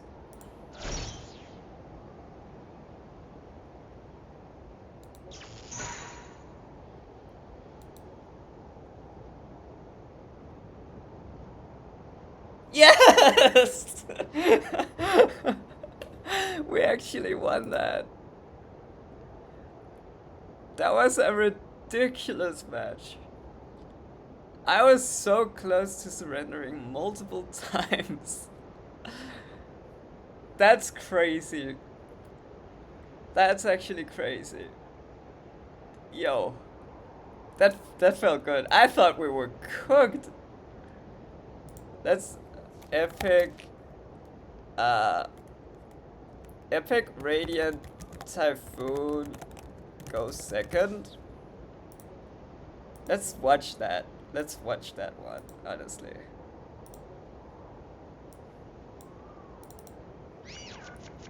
So we basically only have Fallen and the Virtuous, and we drew 2. And he went full combo, granted, no Silver Card Yummy combo. Did he have any non-engine? I feel like he had an imperm or something like that. I mean, this was a pretty crazy game. I don't know how well he played, honestly. I'm not very good at Yummy, so I can't really tell. Maybe he messed up a bit. Yeah, he had the, he had the gate as well. We did make the read that he drew the sulfur cord brick. And then here we get Emperor. Sucks. And then we get negated on this. And I don't see how the frick we are winning from this point. Yeah, he misclicks on the surprise, and that might be what gave us the chance, honestly. He misclicked on the surprise. That was probably the thing that gave us the chance. He snipes the back row, but we are able to chain it to get some follow-up. Going for SP here is just crazy to me because he is so easy lethal. And then just like this happens. It's very weird he doesn't end on a surprise here, to me, at least. I'm not an expert at Yummy. And then how the frick do we win this? And then we go here and we get Veiled on this and we add the Megala. And we go for the Megala and we chain to get the MST instead of going for the gamble. We do get the Crocia here, but he pops it, but we chain to pop the field spell to give it protection. And then we go for the Phonics, and this here we probably shouldn't have chained the Fallen Under Virtues to pop the SP, because we don't have any more Fallen Under Virtues in the deck, so yeah. And then we just crash, and then it's his turn, and he actually manages to draw into the Sulfur Cord engine. Which I don't even know, looking at this, I have no idea how he doesn't win the game at this point. Like, is it because its snatches are gone? I have no idea, actually. Can he get to the field spell? Like, what is going on here? It feels like, okay, now he gets to the field spell. And do we just, like, it does feel like he should definitely have had lethal here, 1,000,000%. But maybe he doesn't anticipate our Crocia coming back and searching follow-up, which was so nice. But it does get popped. But then here he does some weird stuff. He could have just have lethal here, I'm pretty sure. But he misplayed, and we get another chance. And then it goes back to us. Right, because he just ends on an SP here for some ungodly reason. And we just go chant, and we draw into the sphere mode. And we just sphere mode his ass, and we go spend normal summon. Go for the chant here. Add the Eldam. Summon the... Oh, we shuffle these back with Phonics. Go for the Eldam at the Crocia. Call by the Snatchy. Summon Crocia. Add MST plus Varurun. Then we just go to belly up, bait out the thingy. Go into a Totem Bird. And pass. And then all he has here is a Sulfur God push, which is checked by our Totem Bird. And then during his end step, we will get the ball, and that's it. That was a crazy fun game, actually. I did not expect us winning that. But yeah, I think I'm just gonna end the stream here. I'm sorry for not being able to respond to the chat very well. I should maybe have like an audio alert on the chat. I'll look into getting an audio alert on the chat because I really want to respond to the messages when they appear. But I only have one screen and I'm focused on the game, so I should definitely have an audio pop up when someone writes in the chat. I'll figure that out. I'll watch back the VOD to see if there's anything on the technical side I could do better, but all in all, thank you anyone who came to watch this stream. It was a ton of fun just practicing Radiant Typhoon, and yeah, see you later.